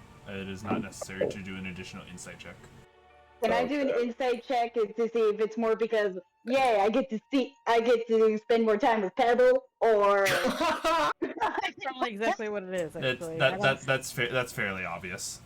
Yeah, that is. And Pebble is excited too. She like kind of grasps his hand, or if they're already holding hands, like squeezes it and also smiles. I ship it so hard! I ship! So This ship has sailed! well, This ship has gone far! for the defeat of the Doctor and the call up to our old ways, we will grant you all a feast tonight. In the meanwhile, show them around the village. We will deal with the factory tomorrow. When you deal with this factory, please, I have some business to attend to in there. As If do you I. could bring me along. What Or bring us along. What business do you have in the factory? Unfortunately, I cannot disclose this information under contractual obligation. Then I have a hard time believing you. Can you bring What me? reason would we have to lie? We just brought you information that Dr. Andromeda fell to his death, and now we have to go and pick up some papers from his lab. And now you I proceed just can't tell you what these papers are. And now you proceed to hide the information. And once again, you as strangers who are under the contract of the same person bear to me that the Doctor is dead. I can very much easily assume that we are either under a new supervision, similar to the Doctor, without knowing your character, or you can actually do as you are supposed to be here for. You want to build relations? Then earn trust. We are here to build relations, however, knowing the Doctor's death, we have to go and pick up his journals, because his original purpose here, believe it or not, seeing what he has done, is far, far outside of the realms of what he should have been allowed to do. Unfortunately, he is at the top of the chain on island supervision here, so he does not have someone directly supervising him. So we are simply going to be going into his lab to collect all of his research papers and journal notes on your guys' culture to help conclude our studies faster. And then if we get these notes, we will be out of your hair even faster, and you can go back to your old ways thinking that nobody ever came here in the first place. So if you still question my, perhaps motives, please tell me what they could possibly be, because the longer you question me and the more time we spend trying to gather the things that we're here for, the longer it takes us to go home. And I am going to tell you this with the understanding, you are here in my home, conducting your business that has already been shady enough and hurting our people. Talk to me like that again, and I will see to it that there will be no meeting among the tribes. What the fuck was that? Oh, Yeah, what the fuck? It was a little echo. I think it comes off from Pebble's mic or something like that. Oh. Sounds like he opened a portal to hell. I know, right? Yeah, it sounded really cool, actually. Oh, Yeah, that was cool. So Sorry, I don't know what that is. My bad. you're chill. So, do we have an understanding? Yes, Yes. I believe we do, but I, for one, am interested in this factory in order to find a way to shut off all of the constructs that the kind doctor has left behind for you to tend to. And I would also like to be able to possibly reverse engineer it so that he Yes. can return the resources he outright stole. I have no issue with you accompanying us, but if we see any moment that you attempt to hide something from us, we will not hesitate to cancel off the deals. That is Why fair. would we have That's to fair. hide anything? And I what don't is think we your have to name, hide sir? anything. Wow. Here, one at a time. Pebble, I don't think we have anything to hide. and then Red. And what is your name, sir? I am Chief Ohm. OHM? Yes. It's a pleasure to meet you, Chief O. Guinevere. Yes. Something courses through your body, kind of like a shiver up your spine. Am I looking at the chief right now? No. But you do hear a voice from Temsis. Okay. The balance has been disrupted. Can I get a vibe check on who? The balance has been disrupted. A life has been taken, but no soul has entered Ohm's domain. Ohm's domain. The chief? I'm saying this all in my head. Okay. Ohm is also the name for the god of the grave. Oh no. Mm. I turn around, peel away from the group, and start heading back towards the professor's body. Yep. What is your means of getting down the ravine? I have fly I can cast on myself. You all see Guinevere break off from the group and begin to descend down the ravine. When I get down there, Glenn, he's still where there. are you going, dear? Is he still there? The body's still there. If I poke around at it with my sword, is he still fleshy? Is there anything missing? It's Weirdly definitely a dead body. Remember, Red and I already looted him, so... Is his brain there? Yes. How do you wish to find that out? I don't know. I'm gonna follow her, but I'm gonna do the glidey thing. Okay. So you I'm unfurl gonna your ask- wings. Oh, what was that, Pebble? Go ahead, sorry. I'm gonna ask Shore if he could use his rock surfboard for us to get down there. For you, anytime. And Shore Yes. Shore puts out his Yes. arm so the two of you can go cascading down the cliffside. Yes. And so, one by one, you shit, all make that's your way so down hard. there, and you all see Dr. Andromeda's definitely dead body.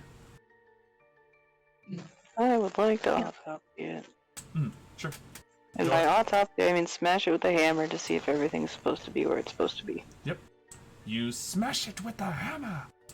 Yeah. And proceed to uncase and see that the organs and everything should be where it is. This is a fully perfectly intact dead body. Right? Can I do an Arcana check? For what? I don't know.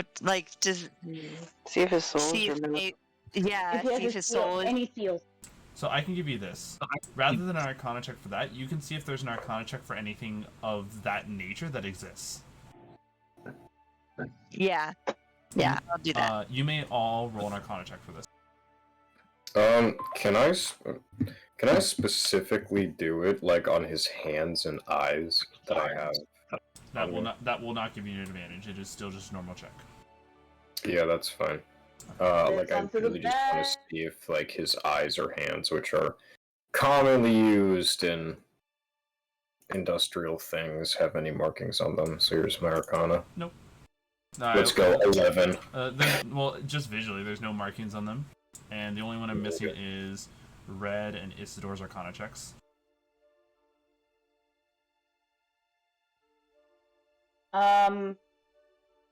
Just catching the It, dinosaur Pokemon, sorry. It just immediately gave me its It gave you a what? Huh? It gave you a what? it said that it had attachment. It gave me off of Hold on. You sounded like you were chopping in and out. better. You are very choppy right now, dear.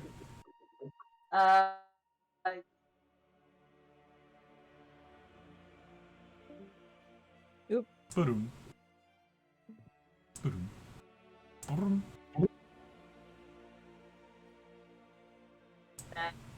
Welcome back. So, you were saying?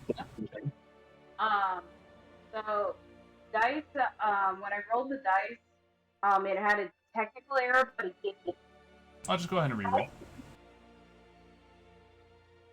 Reroll when you have the chance, and when Isidore's Arcana check is done so I can see everyone's check, then we'll go ahead and display the results. Did you not see it? For some reason, it still hasn't shown up. The last one I see is numbers. Let me refresh the page. That was a natural 20. I can re-roll, but Red got a 17. She's the only one who rolled after me. Let's see.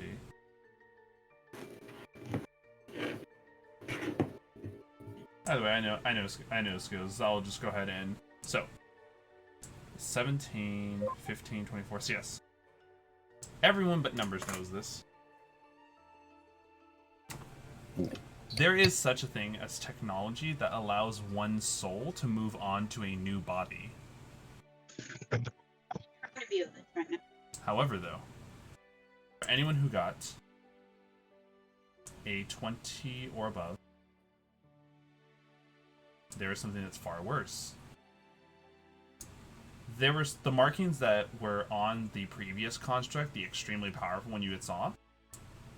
It clicks on you that those weren't any markings. Those are markings to receive, to become a new vessel.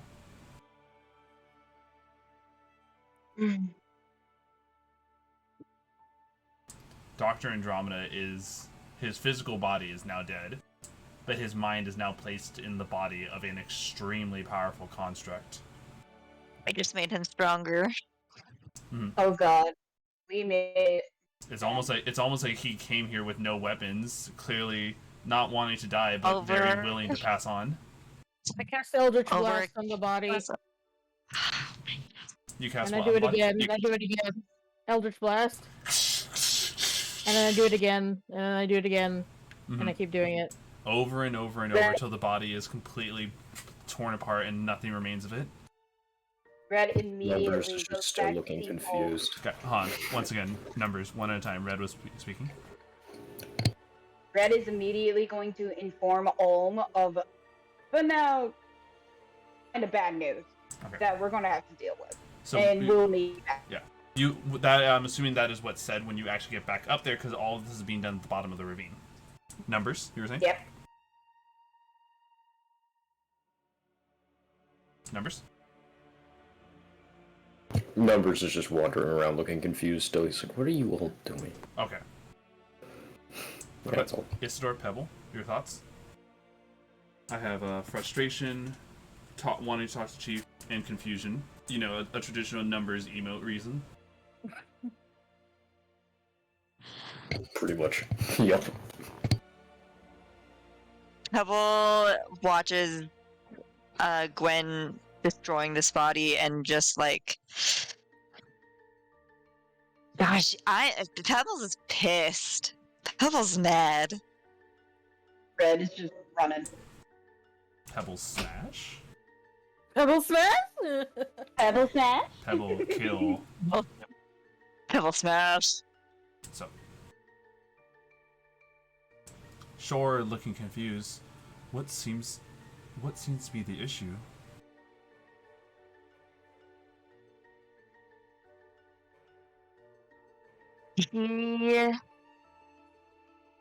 His body is gone, but his brain and soul have become much more powerful. And what do you mean by that? That construct that we saw earlier, Mm-hmm. that is now Dr. Andromeda. That's terrifying. That thing was extremely strong, and on top of this could also fly.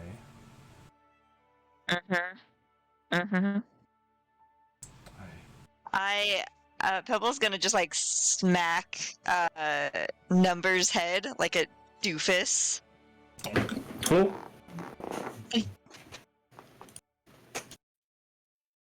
We should have realized that. We should have realized that there was a longer game. Like I said, it was too easy. He was floating over nothing. Number shrugs.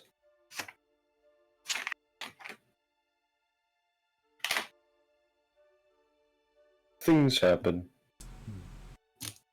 And as you say that, you all hear a skitter scatter coming down the ravine.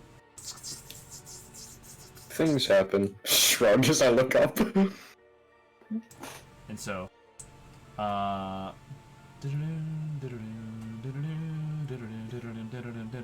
when they start coming down, what are we seeing? Like, is it a ton of constructs?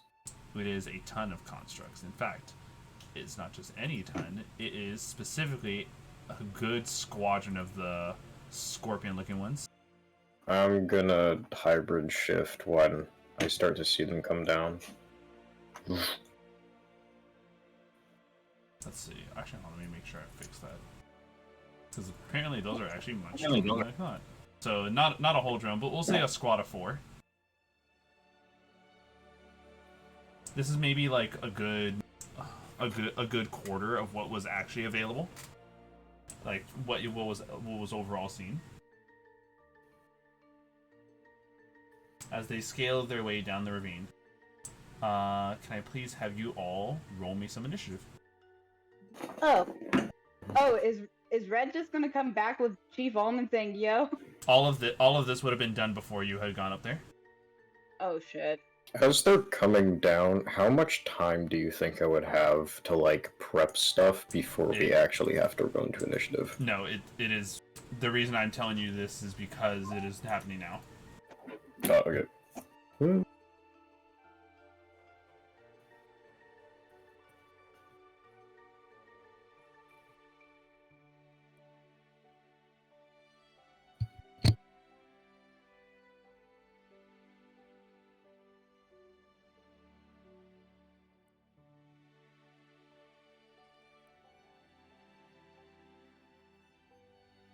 I'm gonna go pee. 1 sec. Okay.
Maybe I'll do it.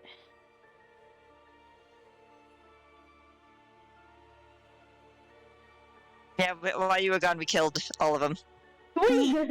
Alright, guys, you have to unleash my holy rage! Or unholy, depending upon your perspective, I suppose. That shore, by the way.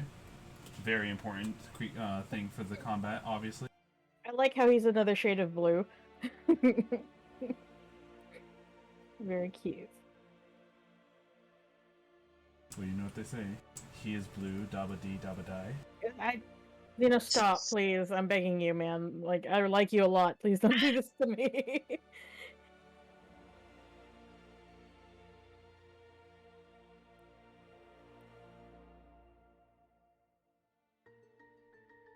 Ugh.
All right.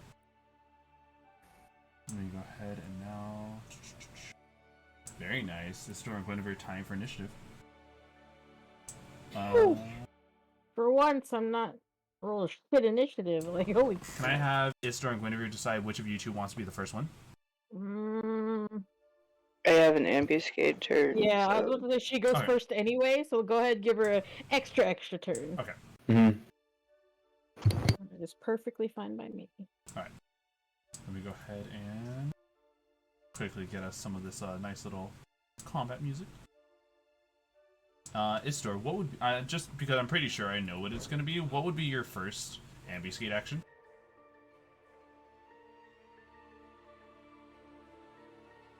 I'm gonna do Aura of Purity. Same size as all the other auras, or no? Yeah, they're all 30.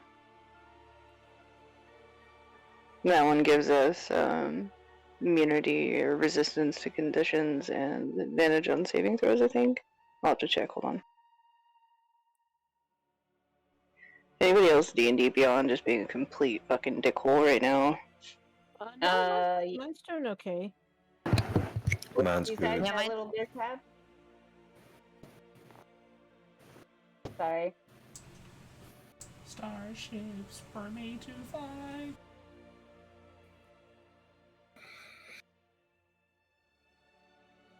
Oh boy.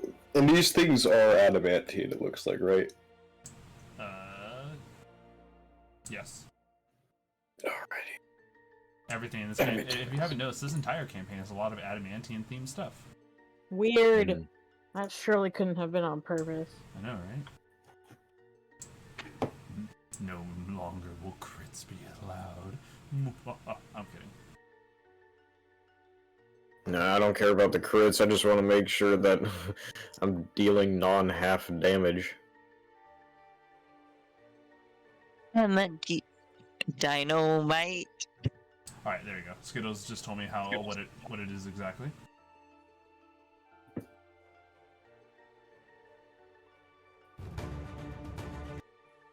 Oh man.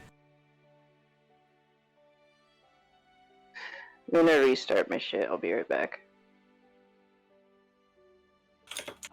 Should we maybe take a break, Zeno? Isn't it about time for you to put your kid to bed? Yeah, we're about a few minutes. I was gonna go ahead and get the music put up right now, Okay. just quickly at very least. That's not me trying to tell you what to do. It's just figured while she's trying to fix her stuff too. No, I appreciate that though.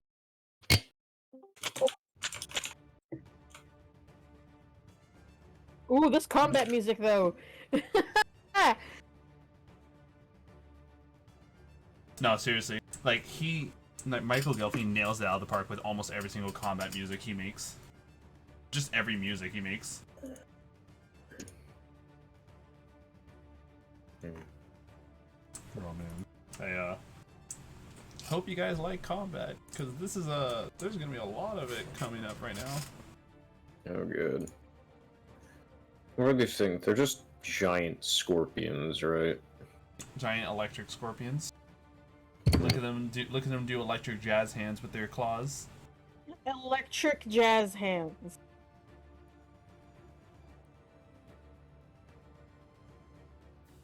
These are not spirit fingers. These are spirit fingers.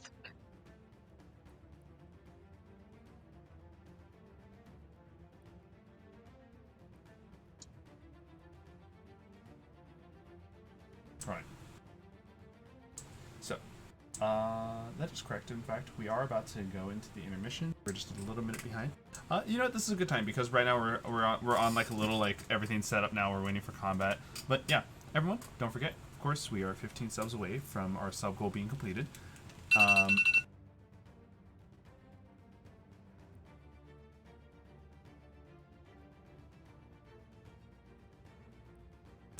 And yeah, we are 15 subs away from our sub goal. If we accomplish it, then I will be going through hell, as that is a hardcore Nuzlocke. Self-imposed rules that make the Pokemon game that much more infuriating, and with a lot of resets, because it would be a blind playthrough, so no research would be allowed to know what's coming. Oh no. It is it's something I very much have been like doing in my off time. I've been like playing a few Nuzlockes of like some pretty like difficult ROM hacks. And that's pretty fun, actually. Battle in zero gravity. Not necessarily that. Like, imagine something along the lines of like, oh, if your entire team wipes, then you must reset from the very beginning. Oh yeah. Rage quit. No. Do we lose our levels? Flip a table. Yeah. And there's just a lot. But team wipe equals Gary makes fun of you. Oh no.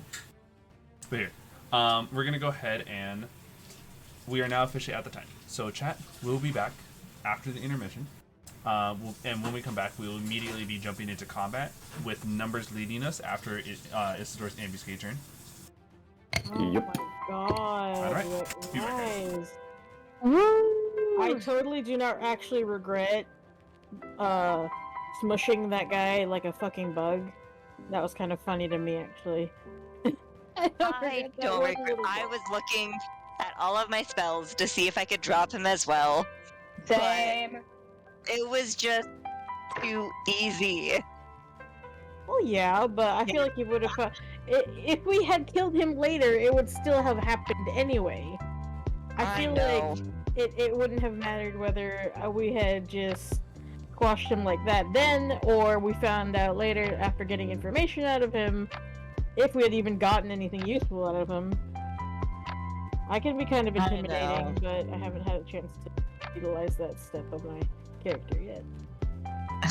Oh, that's gonna. Yeah, I was like almost all of the spells that I wanted to use were 60-foot radiuses, Yeah.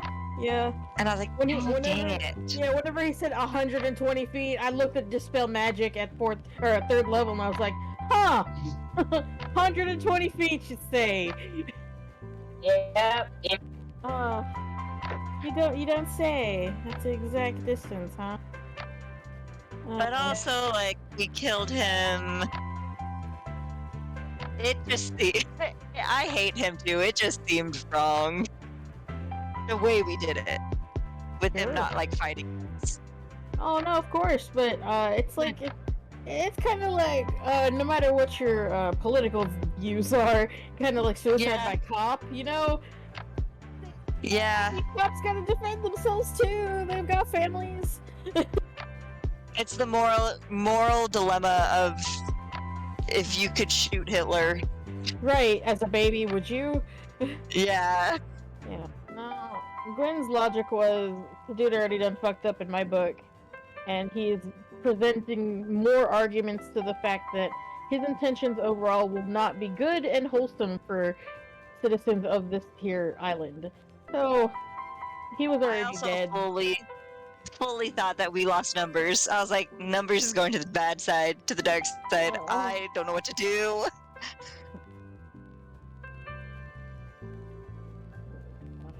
We would have figured it out. Whenever he said he was slowly drifting closer, I was like, oh, is this guy really gonna, like, stab him in the ribs with, like, a dagger kind of, action movie?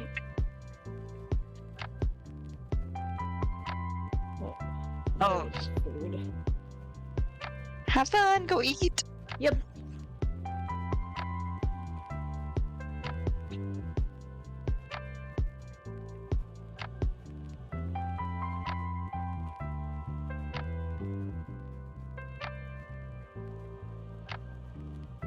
Right, we should have just dispelled the big worm first and see what would have happened. Damn it.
No! I lost the quiet game, no! Ah! So, Yo, I suck at the quiet game. I'm gonna immediately say penis. alright. No, we are back to our regularly scheduled program of combat with scorpions. I like the lighting on the scorpions. Here we fucking go. Alright, so in that case, we have Talion that starts us off numbers. Where is numbers? Oh, I see. He's mutant definitely. Can someone ping him? Don't believe everybody's back yet. Oh, Oh no! There's one! there's another one. I'm here. I pinged him. He is mutant and deafened, so even if we all came back, he wouldn't hear us unless he. He wouldn't hear himself. us. Here, let me ping. Actually, like ping him. Yeah. Oh no, you already did. Never mind. But, let's see. Yes. 4 scorpions making their way down. Shut up, cat. Alright, he said 3 minutes, almost done. So, because his turn kind of happened just right before Isidore and Guinevere's, so there's not really a lot of danger coming up. Isidore, would you like to start us off then?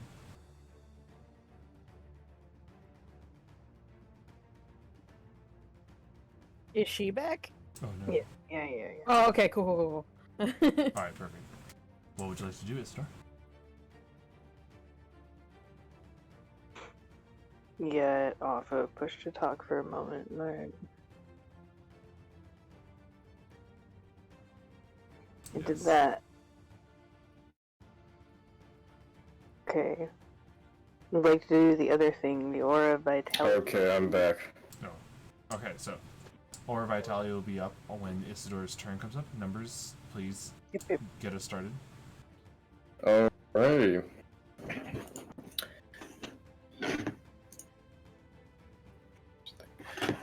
Oh boy. Okay.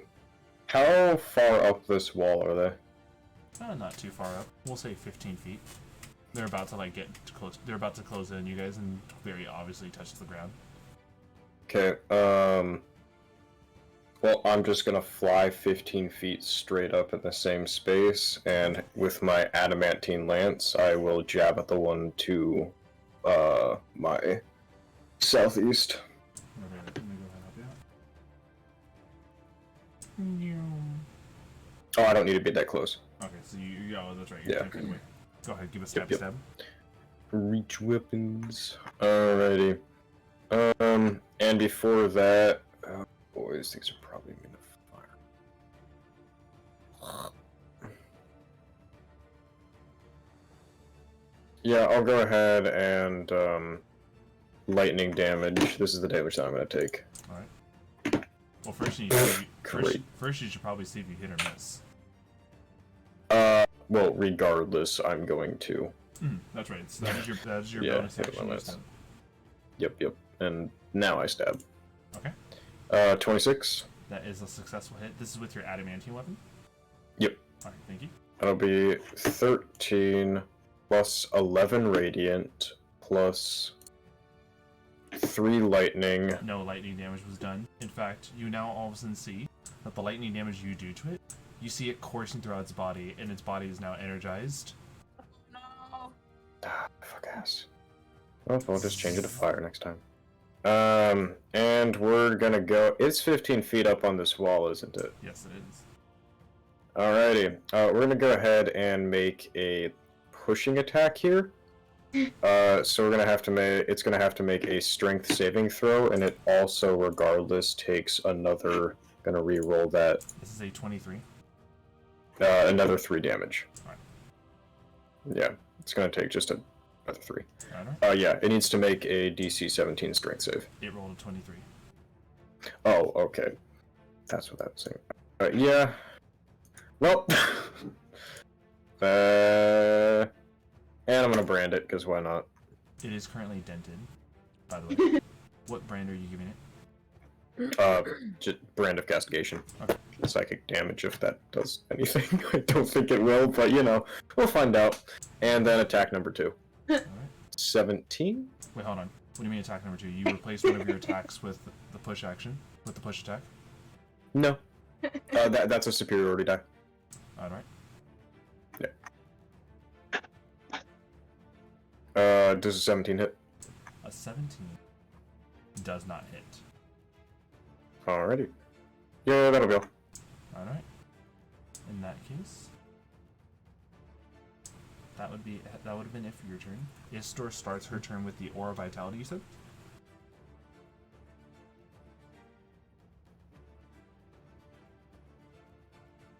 Yeah. Alright.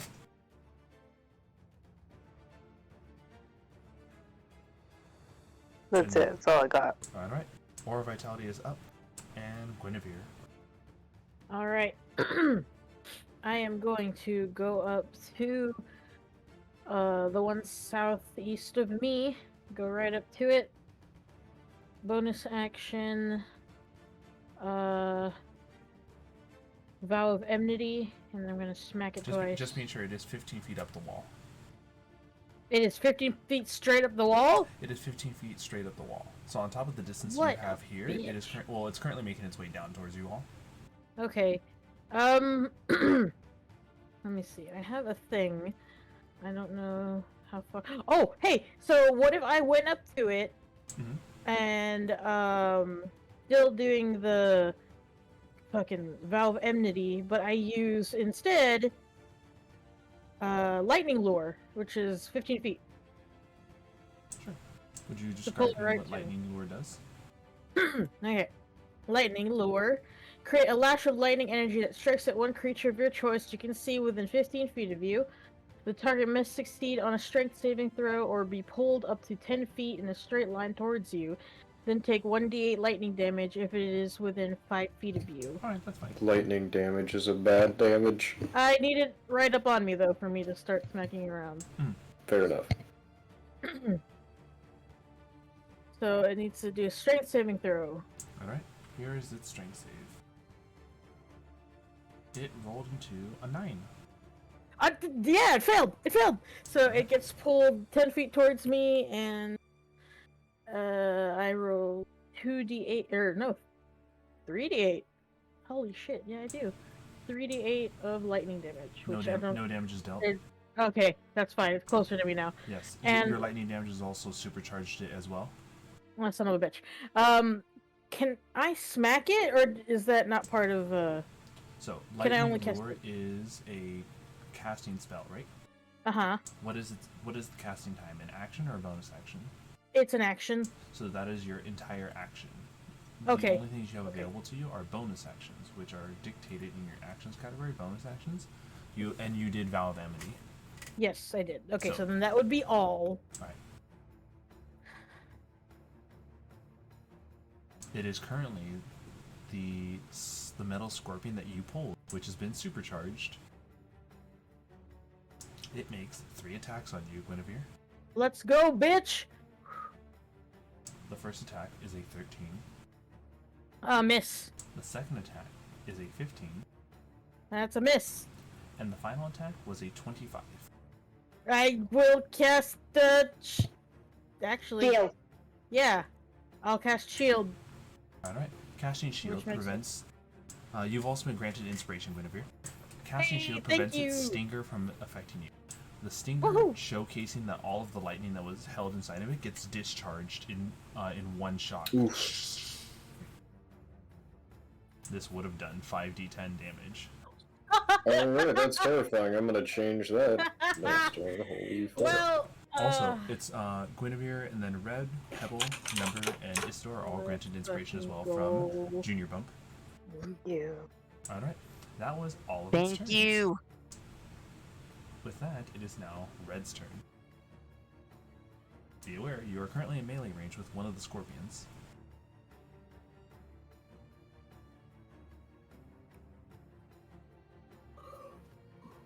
Melidan. Melidan. Red! It's your Oh, turn. sorry. What happened? It's your turn. Oh, it's my turn? Yes. Oh, I am not used to it anymore. Anyway, I'm usually the one that ends up getting milk. I'm sorry.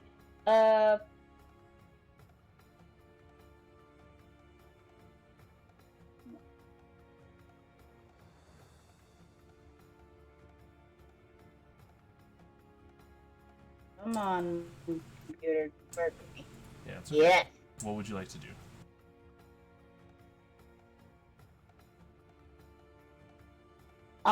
There's one like right in front of me, right? That is correct.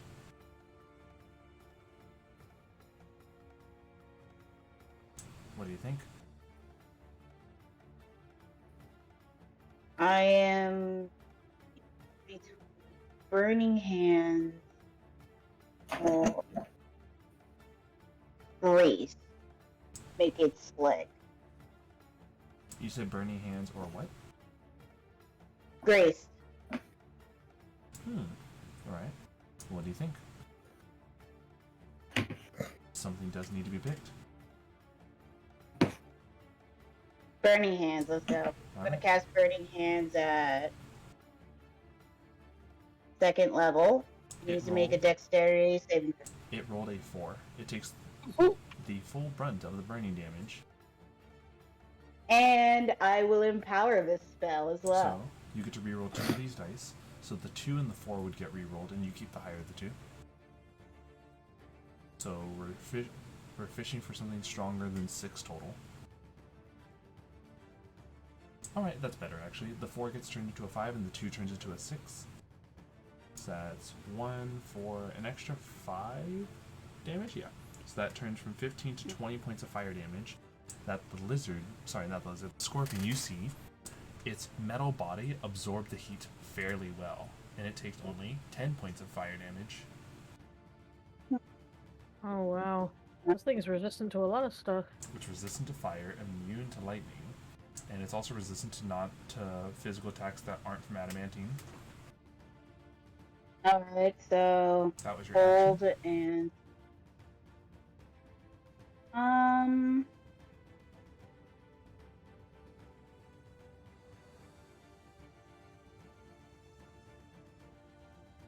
nah, that's it.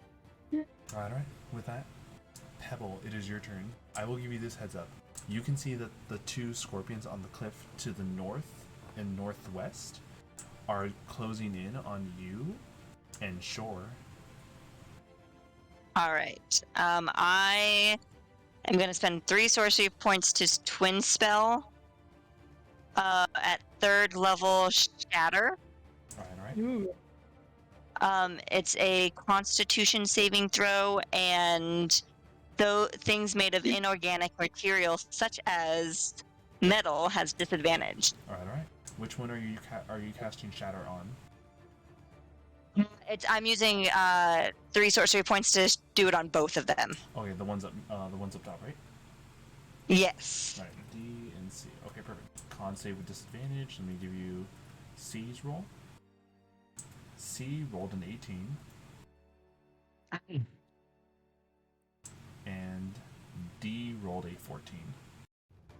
Okay, well, D is going to take the full brunt, and Steve's going to take, I believe. Yes, if it's a spell slot, usually it's take half. Yeah, they're going to take, so it's 48. So D takes 13, C takes 6. That is correct. And it's thunder damage. Yes, the thunder damage clearly is able to bypass resistances and immunities. Awesome. And then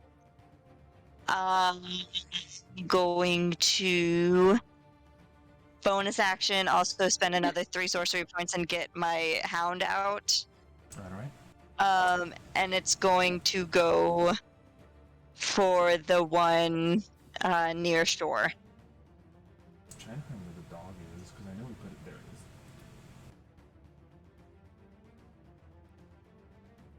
is. You want to be right here?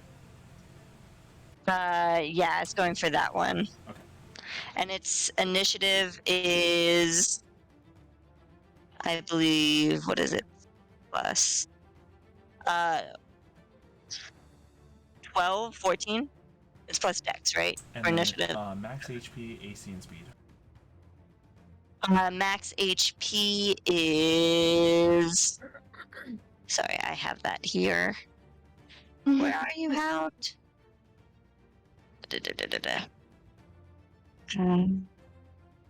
Where are you? So sorry. That's Max HP is. Where is it? I think 26. Oh my goodness. Armor class is 14. Sorry, hit points is 37. Plus the extra hit points of half my level, so 5 extra hit points. Speed is 50 feet. Thank you, thank you. Thank you. It has been added into the initiative order. Add into the initiative order. Awesome. So I will let you know now. Your initiative was a 13. Your initiative and was you a rolled 13. into a 14. Yeah. Right? So it will proceed on the following turn. On the following Gotcha. round. Yeah. So that was it for your turn, yes? That was it for your turn, yes. Yes. Alright. Starting with Scorpion D.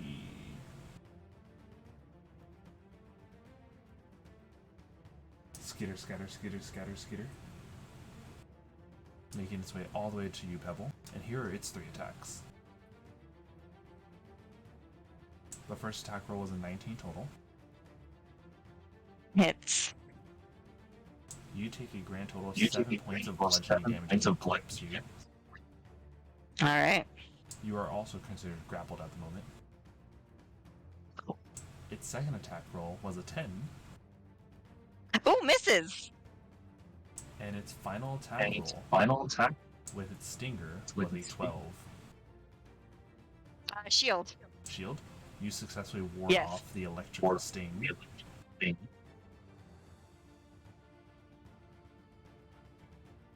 Scorpion C comes on over and is also now going to hurt the doggy. Uh-oh. My doggy! A 19 to hit the dog with its first attack. It hits. 13 points of damage so far. Okay. Don't worry, I'm keeping track of it for you. Cool. Second attack roll. A 23.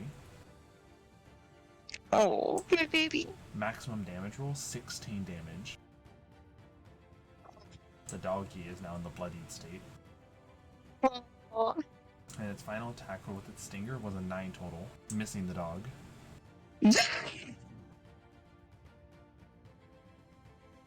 We then jump over to Scorpion A.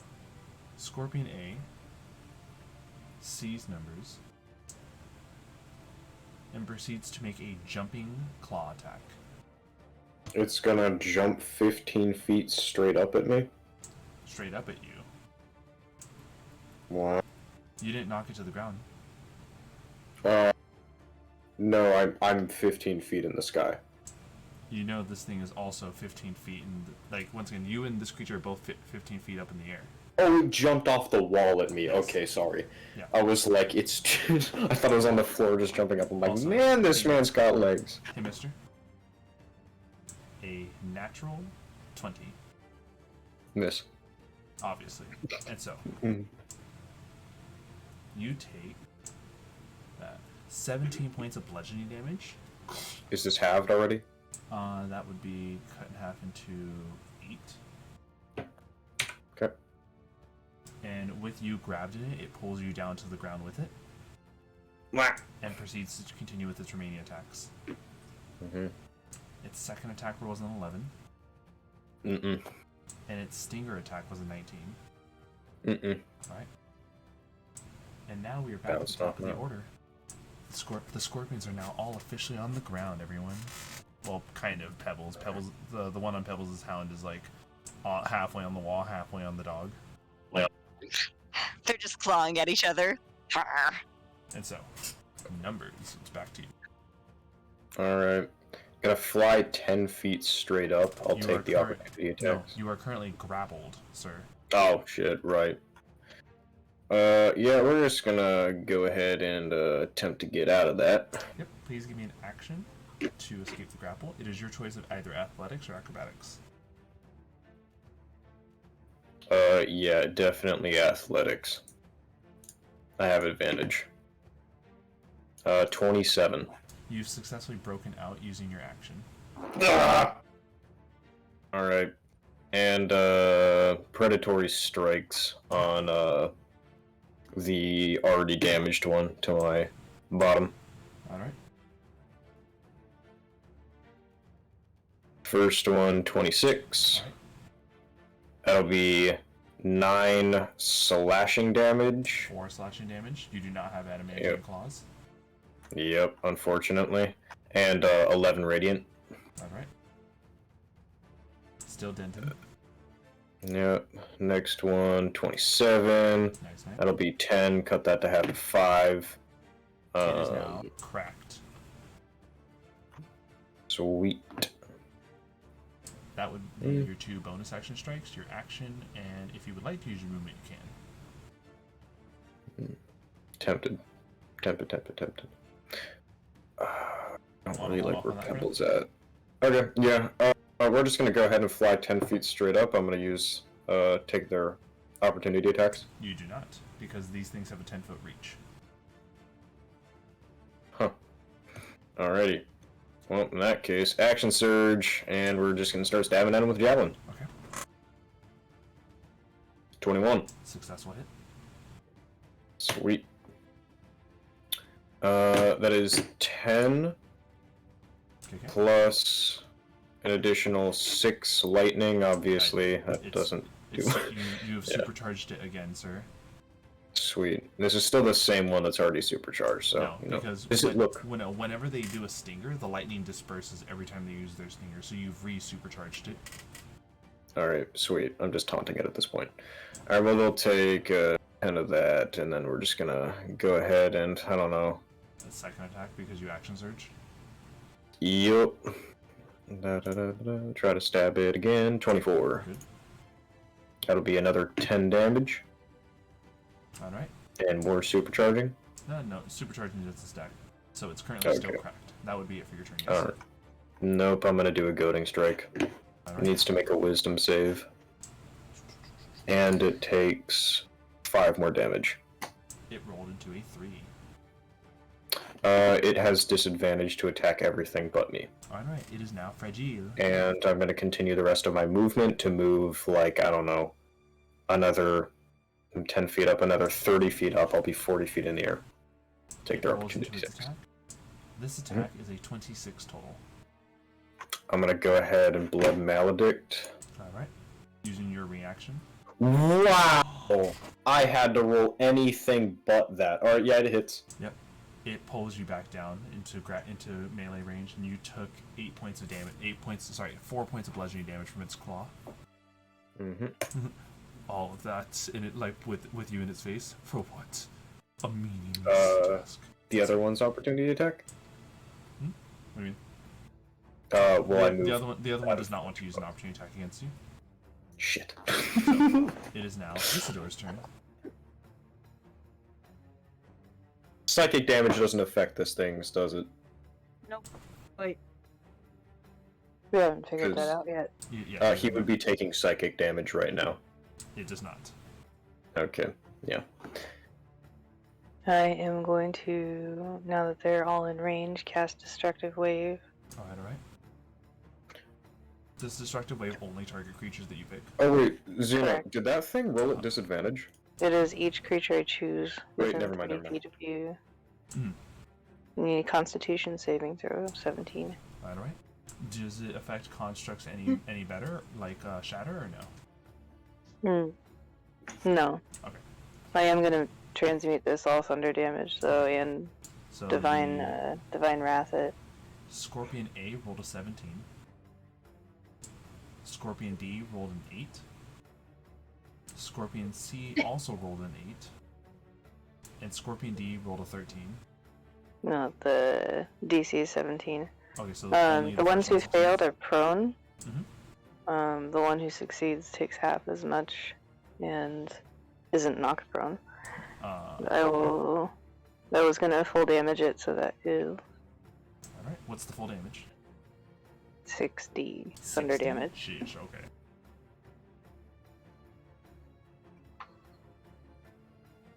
And then who got hit last round? So just make sure once again, this is 60, and so we'd cut it in half, so the one who succeeded takes 30, right? Correct. In one singular destructive wave, you have destroyed the one who succeeded, and you have taken one of them into a fragile state and the other two into a cracked state, nearly fragile. And they're all prone. Yep. Cool. Fucking poggers. Poggers in my white Valentino. Pebbles, did you take damage last round? Yeah, I took 9 points. Okay. Because I have 2d6 healing I can do as a bonus action for somebody, Yeah. but I think numbers might need it more. I think Numbers needs it more. Numbers is at 115 out of 133. Oh, Nah, he No good. idea what you're talking He's about. fine. Yeah. I'm at 62. I'm over here. These guys are like scratching me a little bit, and I'm just. I mean, I got beating it. the crap out of them. Or I might as well give it, you know? Focus on the Yeah. two Oh, that is a- opposite end of that's a me whole as I'm fucking just like Numbers. grappled by. Wow, that's such a good one. No, yeah. So you healed Isidore, you were saying you healed who for 12? Oh boy. We'll give it to numbers. Alright, Numbers, you heal 12 hit points. And so, Okay, with that, thank you. that was it for your turn. Yes, Isidore? Way to fucking kill my encounter. Guinevere, it's your What? turn. I'm No. kidding. I'm kidding, you know I love you. Guinevere, Yes. it is your turn. Sweet. Okay. So, looking at this thing prone in front of me, I am going to bonus action cast Branding Smite Mhm. before. Second level Branding Smite I'm before surprised hitting you're it. not doing like a thunderous smite. I didn't have that one prepared, unfortunately. Alright. So with advantage for Vow of Enmity. Does a 19 hit? A 19 does indeed hit. Man, Yeah! side note, it is really amazing how fast my child falls asleep when he has the promise of video games the following day. Nice. So, Rivalry. Okay. Rivalry. It's 10 slashing damage, I'm sure halved to 5. that is correct. And then the cold And damage you then the inflict. cold damage is a straight stick. Nice. It took and a grand then- total of 11 from the swing alone, and then your branding smite. And my branding smite, where did it go? Here it is. And that's another 6. 3. 3. Yeah. Wait. You saw that it was already resistant to fire from red. Uh-huh. So far, 5. No, it's radiant damage Oh, actually. radiant damage? Yeah, no, branding smite is radiant damage. It says Thank you. the attack So deals far- extra. This thing took a grand total of 17 damage in one strike and was taken from cracked to fragile. Oh, what a bitch. But you still have a second attack. Oh, that's true! I love playing a play on the paladin. Let's go. Roll. Oh no, I don't know. Okay, 22. Yeah, 22 definitely hits. Okay. With 1 slashing. Or no, I'm sorry. 3. I saw 3 slashing. Yep, and then let's see the cold damage. Cold damage will be 5, and then another branding smite. Hold on. Branding smite only procs until you actually land with it, and then it goes away. But your attack destroys this one. Yeah. We have inspiration to spend. Oh yes, Oh! please don't forget everyone. You guys all have inspiration to be spending. Can I from use Junior. inspiration? Well, I don't think inspiration can help me just turn and start attacking another one. No, not necessarily. But we do have a little bit something coming up based off of how fast this combat goes. Red. Okay. It is, Alright. Red, it is your turn. One of the scorpions is fragile, the other one is cracked, and once again you're aware that they're resistant to fire. Alright. Chill touch. Alright. Which one are you targeting with chill touch? The fragile one or the cracked one? Cracked. Okay.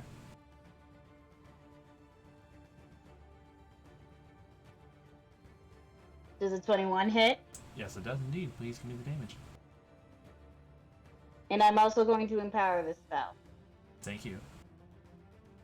Totally didn't last minute shove another creature in here. Nah.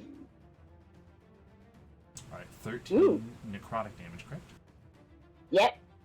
the 13 necrotic damage goes through, causing this one to go from cracked into fragile. But I also empowered the spell. So you get to re-roll the 1 and a 6. Because empowering allows you to re-roll the lowest damage dice, and you get to keep the higher.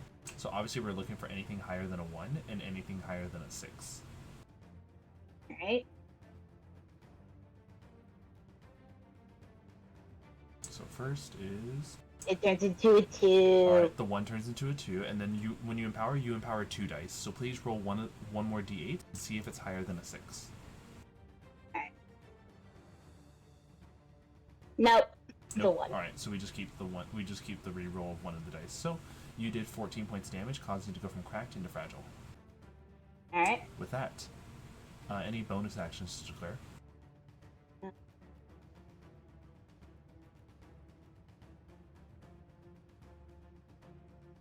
Nope. That's it. Alright, it is the Hound's turn. The Hound currently, the one that has it grappled, is now cracked thanks to red. Oh, sorry, is now fragile thanks to red.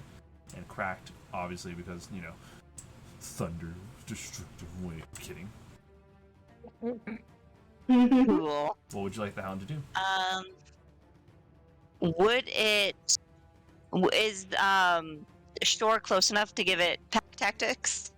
Not necessarily that as well, but don't forget it also is considered prone, and grappling doesn't impose disadvantage. Oh. So, yeah. Cool. So it innately So has it's just advantage. gonna bite.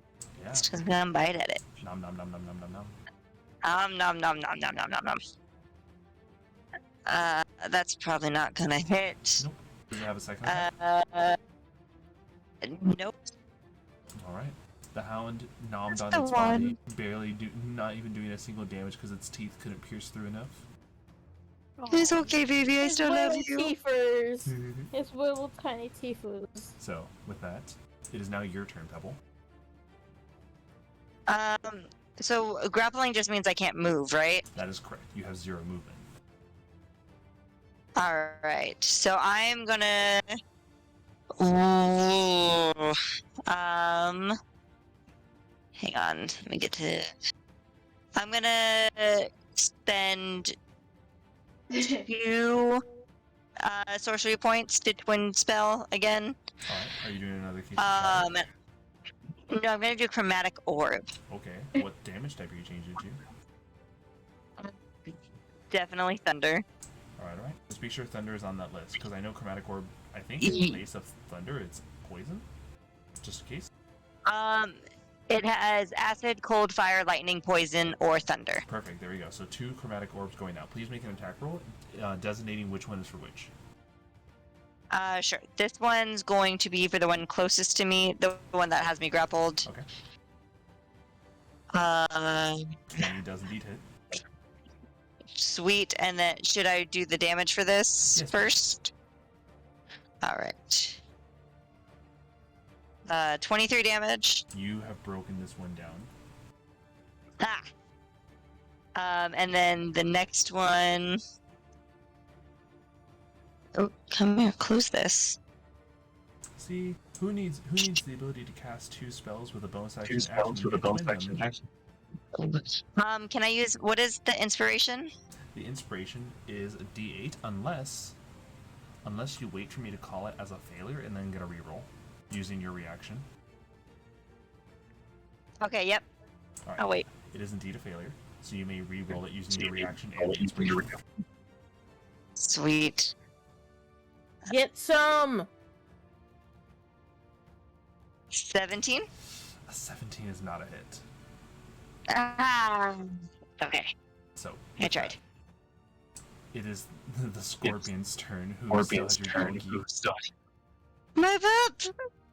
Oh, it rolled a natural 20 into the donkey. Oh, my pup is gonna go away.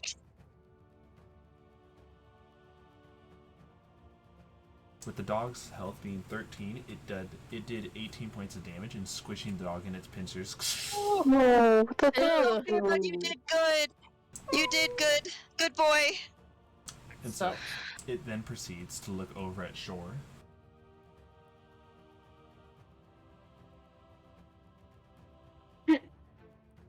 It reaches for Shore.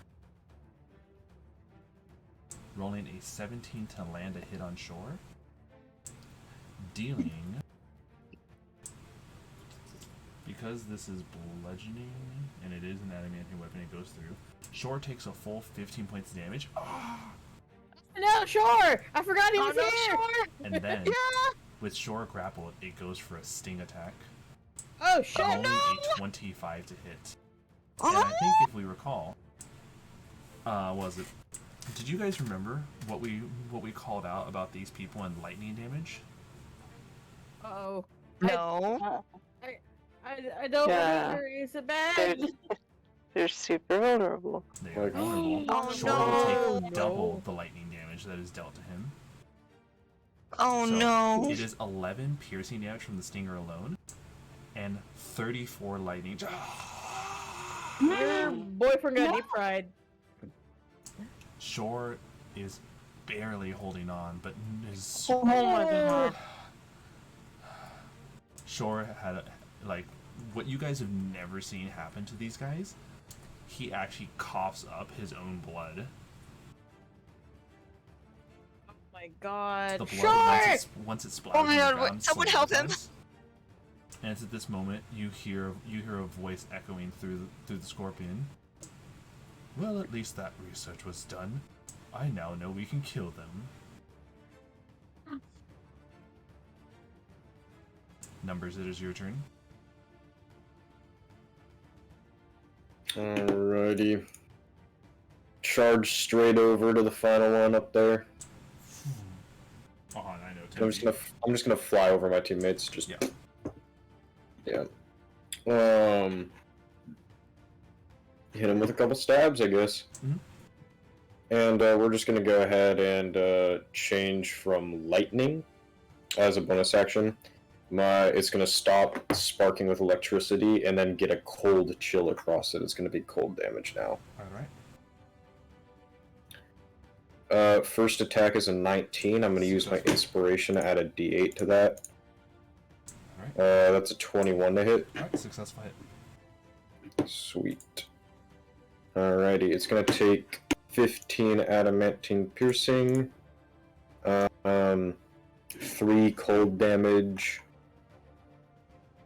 11 radiant. Oh. This thing had 14 health remaining. You rolled one higher than with your base weapon damage. Oh, well, may have been slightly excessive. The last one has a little message come out of it. So you might be wondering, why did Dr. Andromeda implant a speaker into these devices? I stab it. No, I'm really not. I'm sorry, Guinevere, you said what? I drive my sword through whatever the sound is coming out of to destroy it. You stab it through into this one, and then one of the other 3 speaks up. So anyway, that's really rude. If you haven't noticed, by the way, I'm the only one who hasn't committed murder. So now that you all have now committed murder on one of us, I'm no longer Indirect a part murder of is this. still murder. I'm now a part of this, no longer a part of the expedition crew. I'm able to do as I wish. So thank you. I couldn't catch you in time. Oh, I understood what was happening there. You thought you know I'm smart, but you did not expect me to have the wisdom to tell a lie. I can't wait. I'm going to find every single last one of you, grab your bodies, and proceed to perform experiments that most would consider inhumane. But for me, now that I live through a construct. Through the other speaker. And then one of the other 2 speaks up. Stop doing that! Doing that.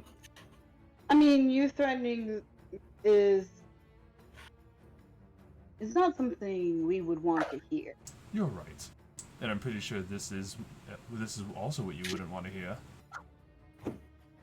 365. What? What? 369? That's a code. Why is your identification number so small?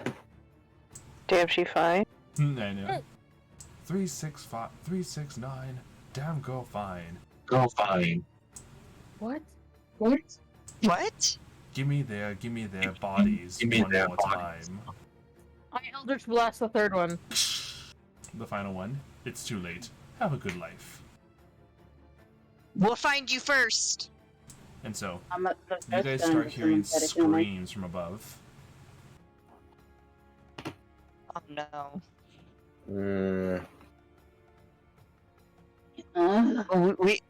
We got to get back over to the town. They're being attacked. That's what.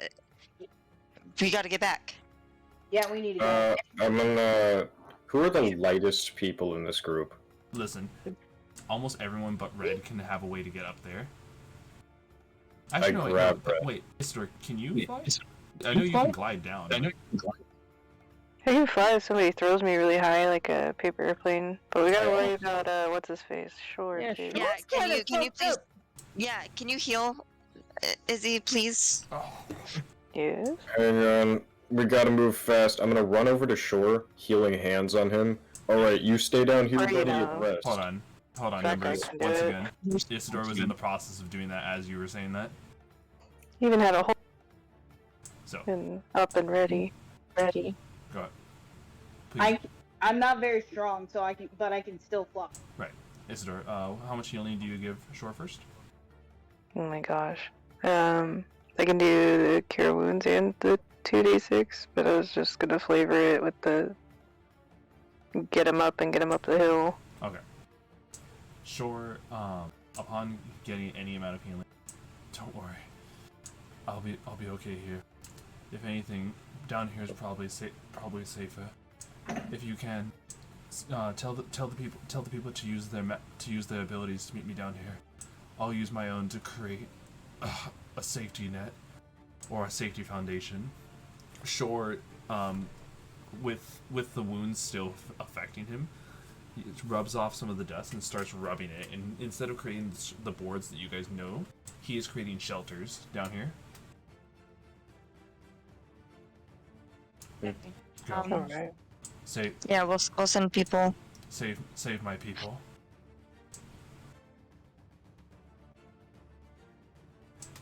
Will do. With that, I'm gonna run over to Isidore, grab her, throw her over my shoulder, and say, "Alright, who else needs a lift?" I'll grab Red's wrist and we'll fly. I do. I need to go with you. I grab Pebble as well. Let's go. and so the five of you go higher and higher up. Higher up. And when you guys eventually make it to the top of this extremely tall ravine, you can already see bodies of people being carried away by the drones of these scorpion creatures, while there are still scorpion creatures in town dealing with what remains of them.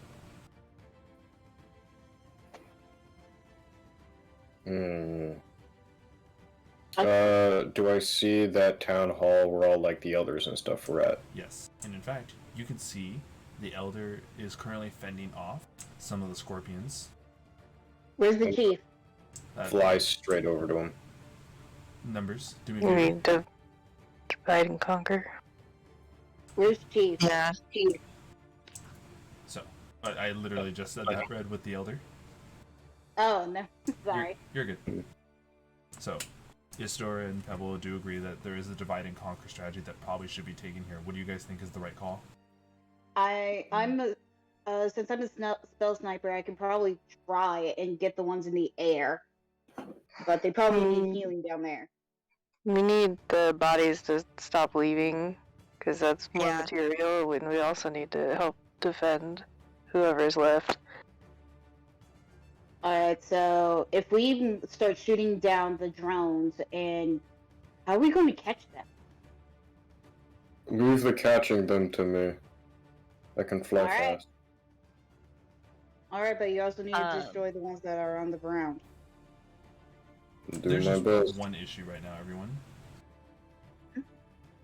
In the middle of all of this, you see, with the people being taken away and the other people being attacked, you do see a large iron golem making its way towards you all.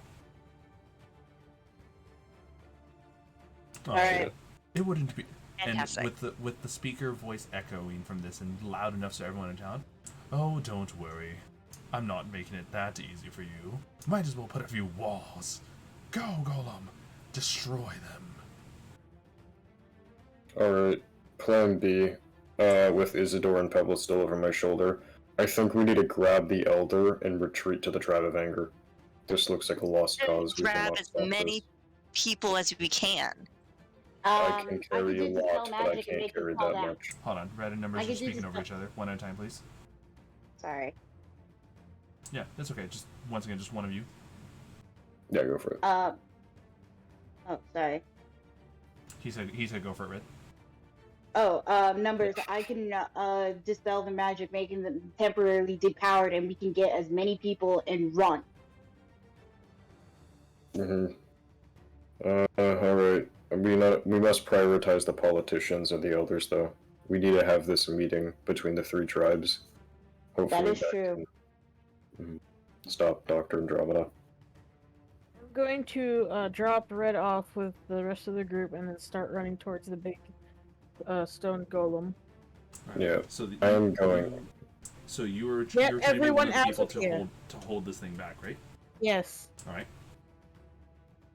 And I am gonna- going to Go. cast dispel magic and over to any drones that are still flying away with people. Well, the scorpions don't fly away, but you definitely do dispel some of the scorpions as they depower. I'm Alright. going to. Where am I? Like, have you set me down? I Yeah, want to I've be got you where both This, down. this, the is, most this is like scorpions. this is assuming that numbers has dropped you guys off as soon as you guys made Yeah. it to like any edge of town. Yeah, I dropped him off and immediately started flying towards the Elder.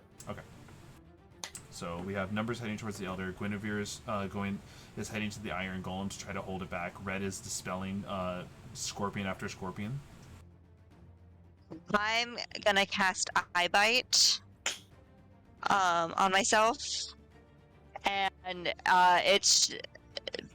I'm trying to put as many asleep or fall unconscious as possible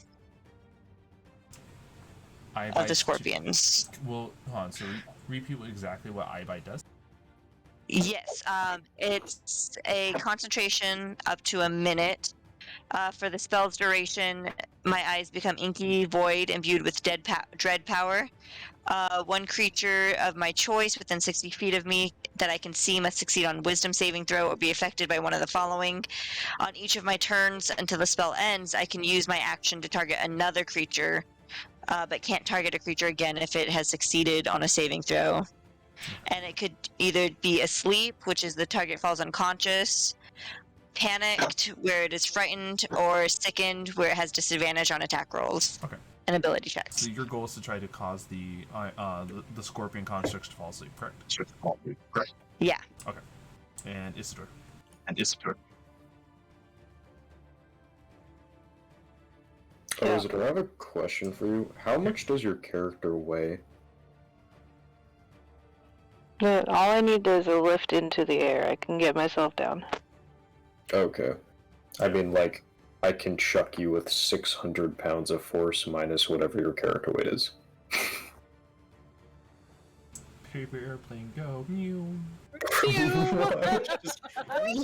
Can you imagine all of us being in a classroom and Isidore's the literal fucking paper airplane? It'd be terrifying. That'd be hilarious. You know, Like you- a- Yeah. Well, I just Any, imagine a little cackles. Yeah.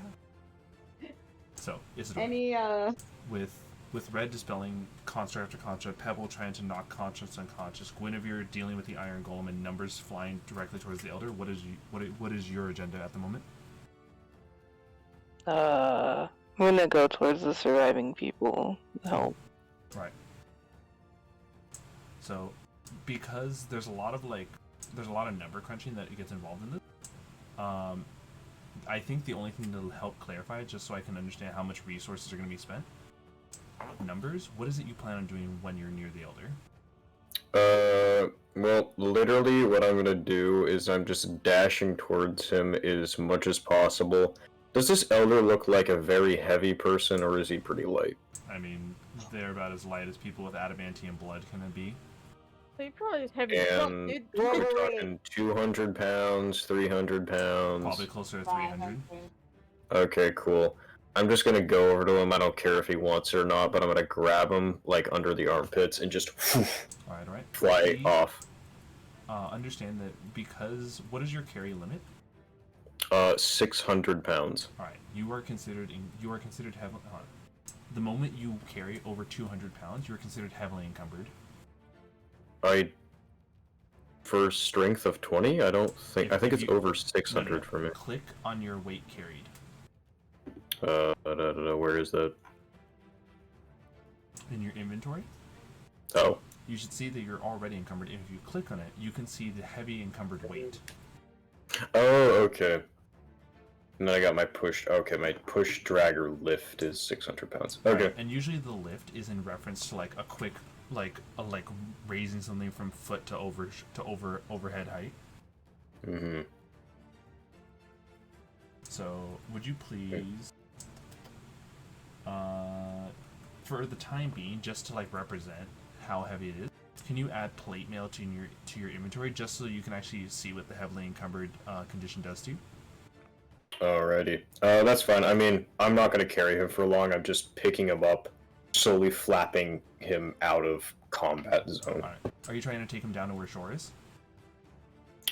No, not all the way down there. I want to get this man safe and, like, out of the town. Where are you taking me? Oh, you'll be safe, away from all the conflict and stuff. The rest of my party is currently out helping the rest of your people, and Shore is down below, freshly healed, recovering and setting up camps in, Oh, here then. various If different that's refuges. If that's what Shore is doing, just throw me along the wall. No, sir, sorry, but we have to get you out of here. You're an important Throw me politician, and we along need to the bring you to wall. the Tribe of Anger. I am not leaving my people. Throw me along the wall. Your people will be with us shortly. We're evacuating all of them as we speak. I don't think you quite understand what I'm saying. Throw me along the wall so I can actually help with the shelter for my people.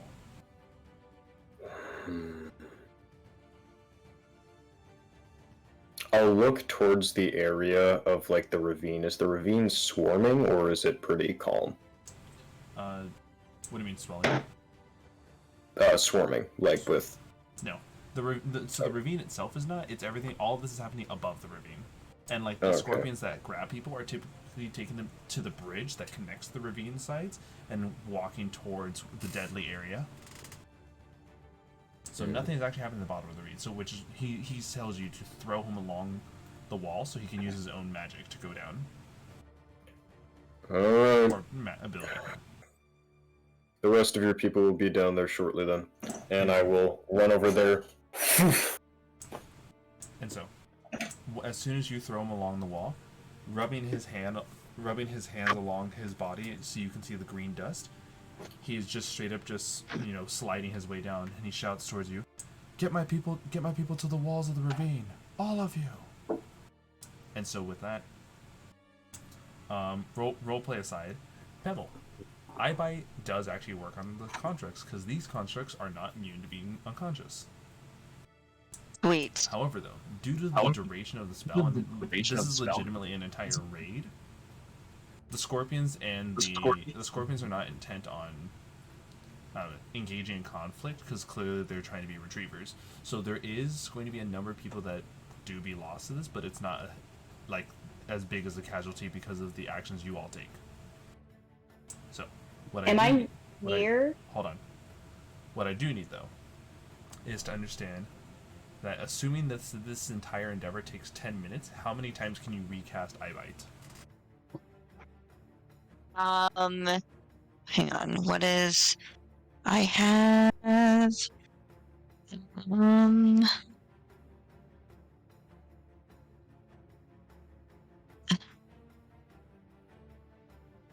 I can't. I don't have anything. It's a 6th level spell. It's concentration, and it's just I don't have anything that can make it longer. All right.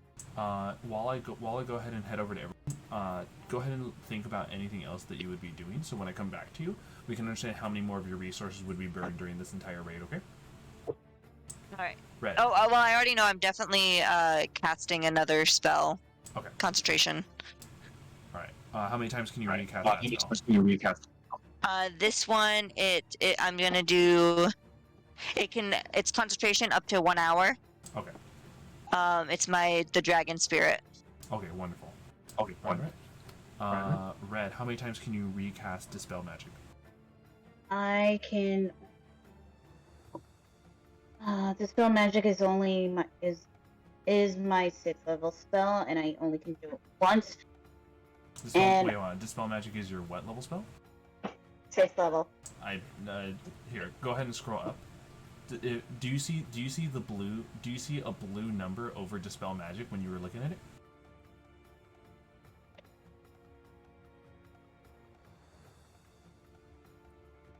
Like when you took a look at it in the 6th level area, it had like a third, like a blue number above it that said 3rd, right? Oh yeah, it's 3rd. Yeah. So you were upscaling a spell from 3rd level to 6th. So Yeah. assuming that it has a base of 3rd level, how many times would you recast this? It would be my last 3rd spell slot, then one more at 6. Okay, and then understand everything between 3 to 6 is able to be used as well. Yep, So that's what I meant. Like, Okay, so then how many 4th and 5th level spell slots would you like to use on Dispel Magic for the remainder of the fight? okay. Gonna have to be all 3 of my 4th level, 1 5th, and my 1 6th, because I want to use my. Wait, no, that's a. So yeah, I'm gonna use all slots. Okay. All slots in Dispel. Okay. So I want you to go ahead and completely click in all the slots as though you were casting Dispel Magic to aid the people. Let me see. So far, there's that. Numbers is. Numbers, what did you do after you dealt with the chief and helped him get to the wall? Did you go with Guinevere to the Iron Golem, or did you want to help with the people? Once I checked them down the wall, I just started looking around for people who were running away or something. Swing on by, snatch them up. Pretty much just cycling. Okay. Grab person, put person in ravine. Grab person, put in Isidore. ravine. Well, and Isidore, what about your method of aiding the people?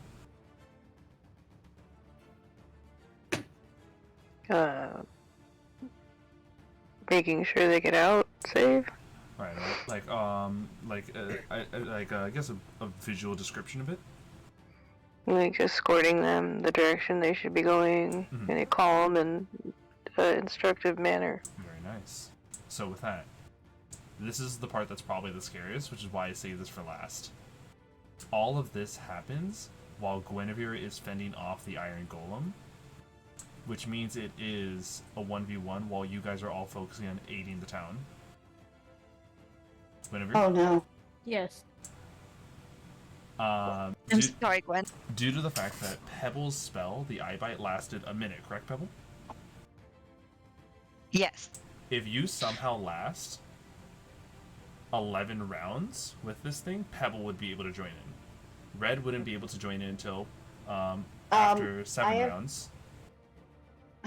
Because I was gonna say I have gained recovery. Right. But if you recall, Yeah. the main thing is that I was asking for you how many spell slots you had for your Dispel Magic, because that is a very important thing to help stop the scorpions. And so, based off how many spell slots you have for Dispel Magic, that is how many rounds you would be unable to help Guinevere.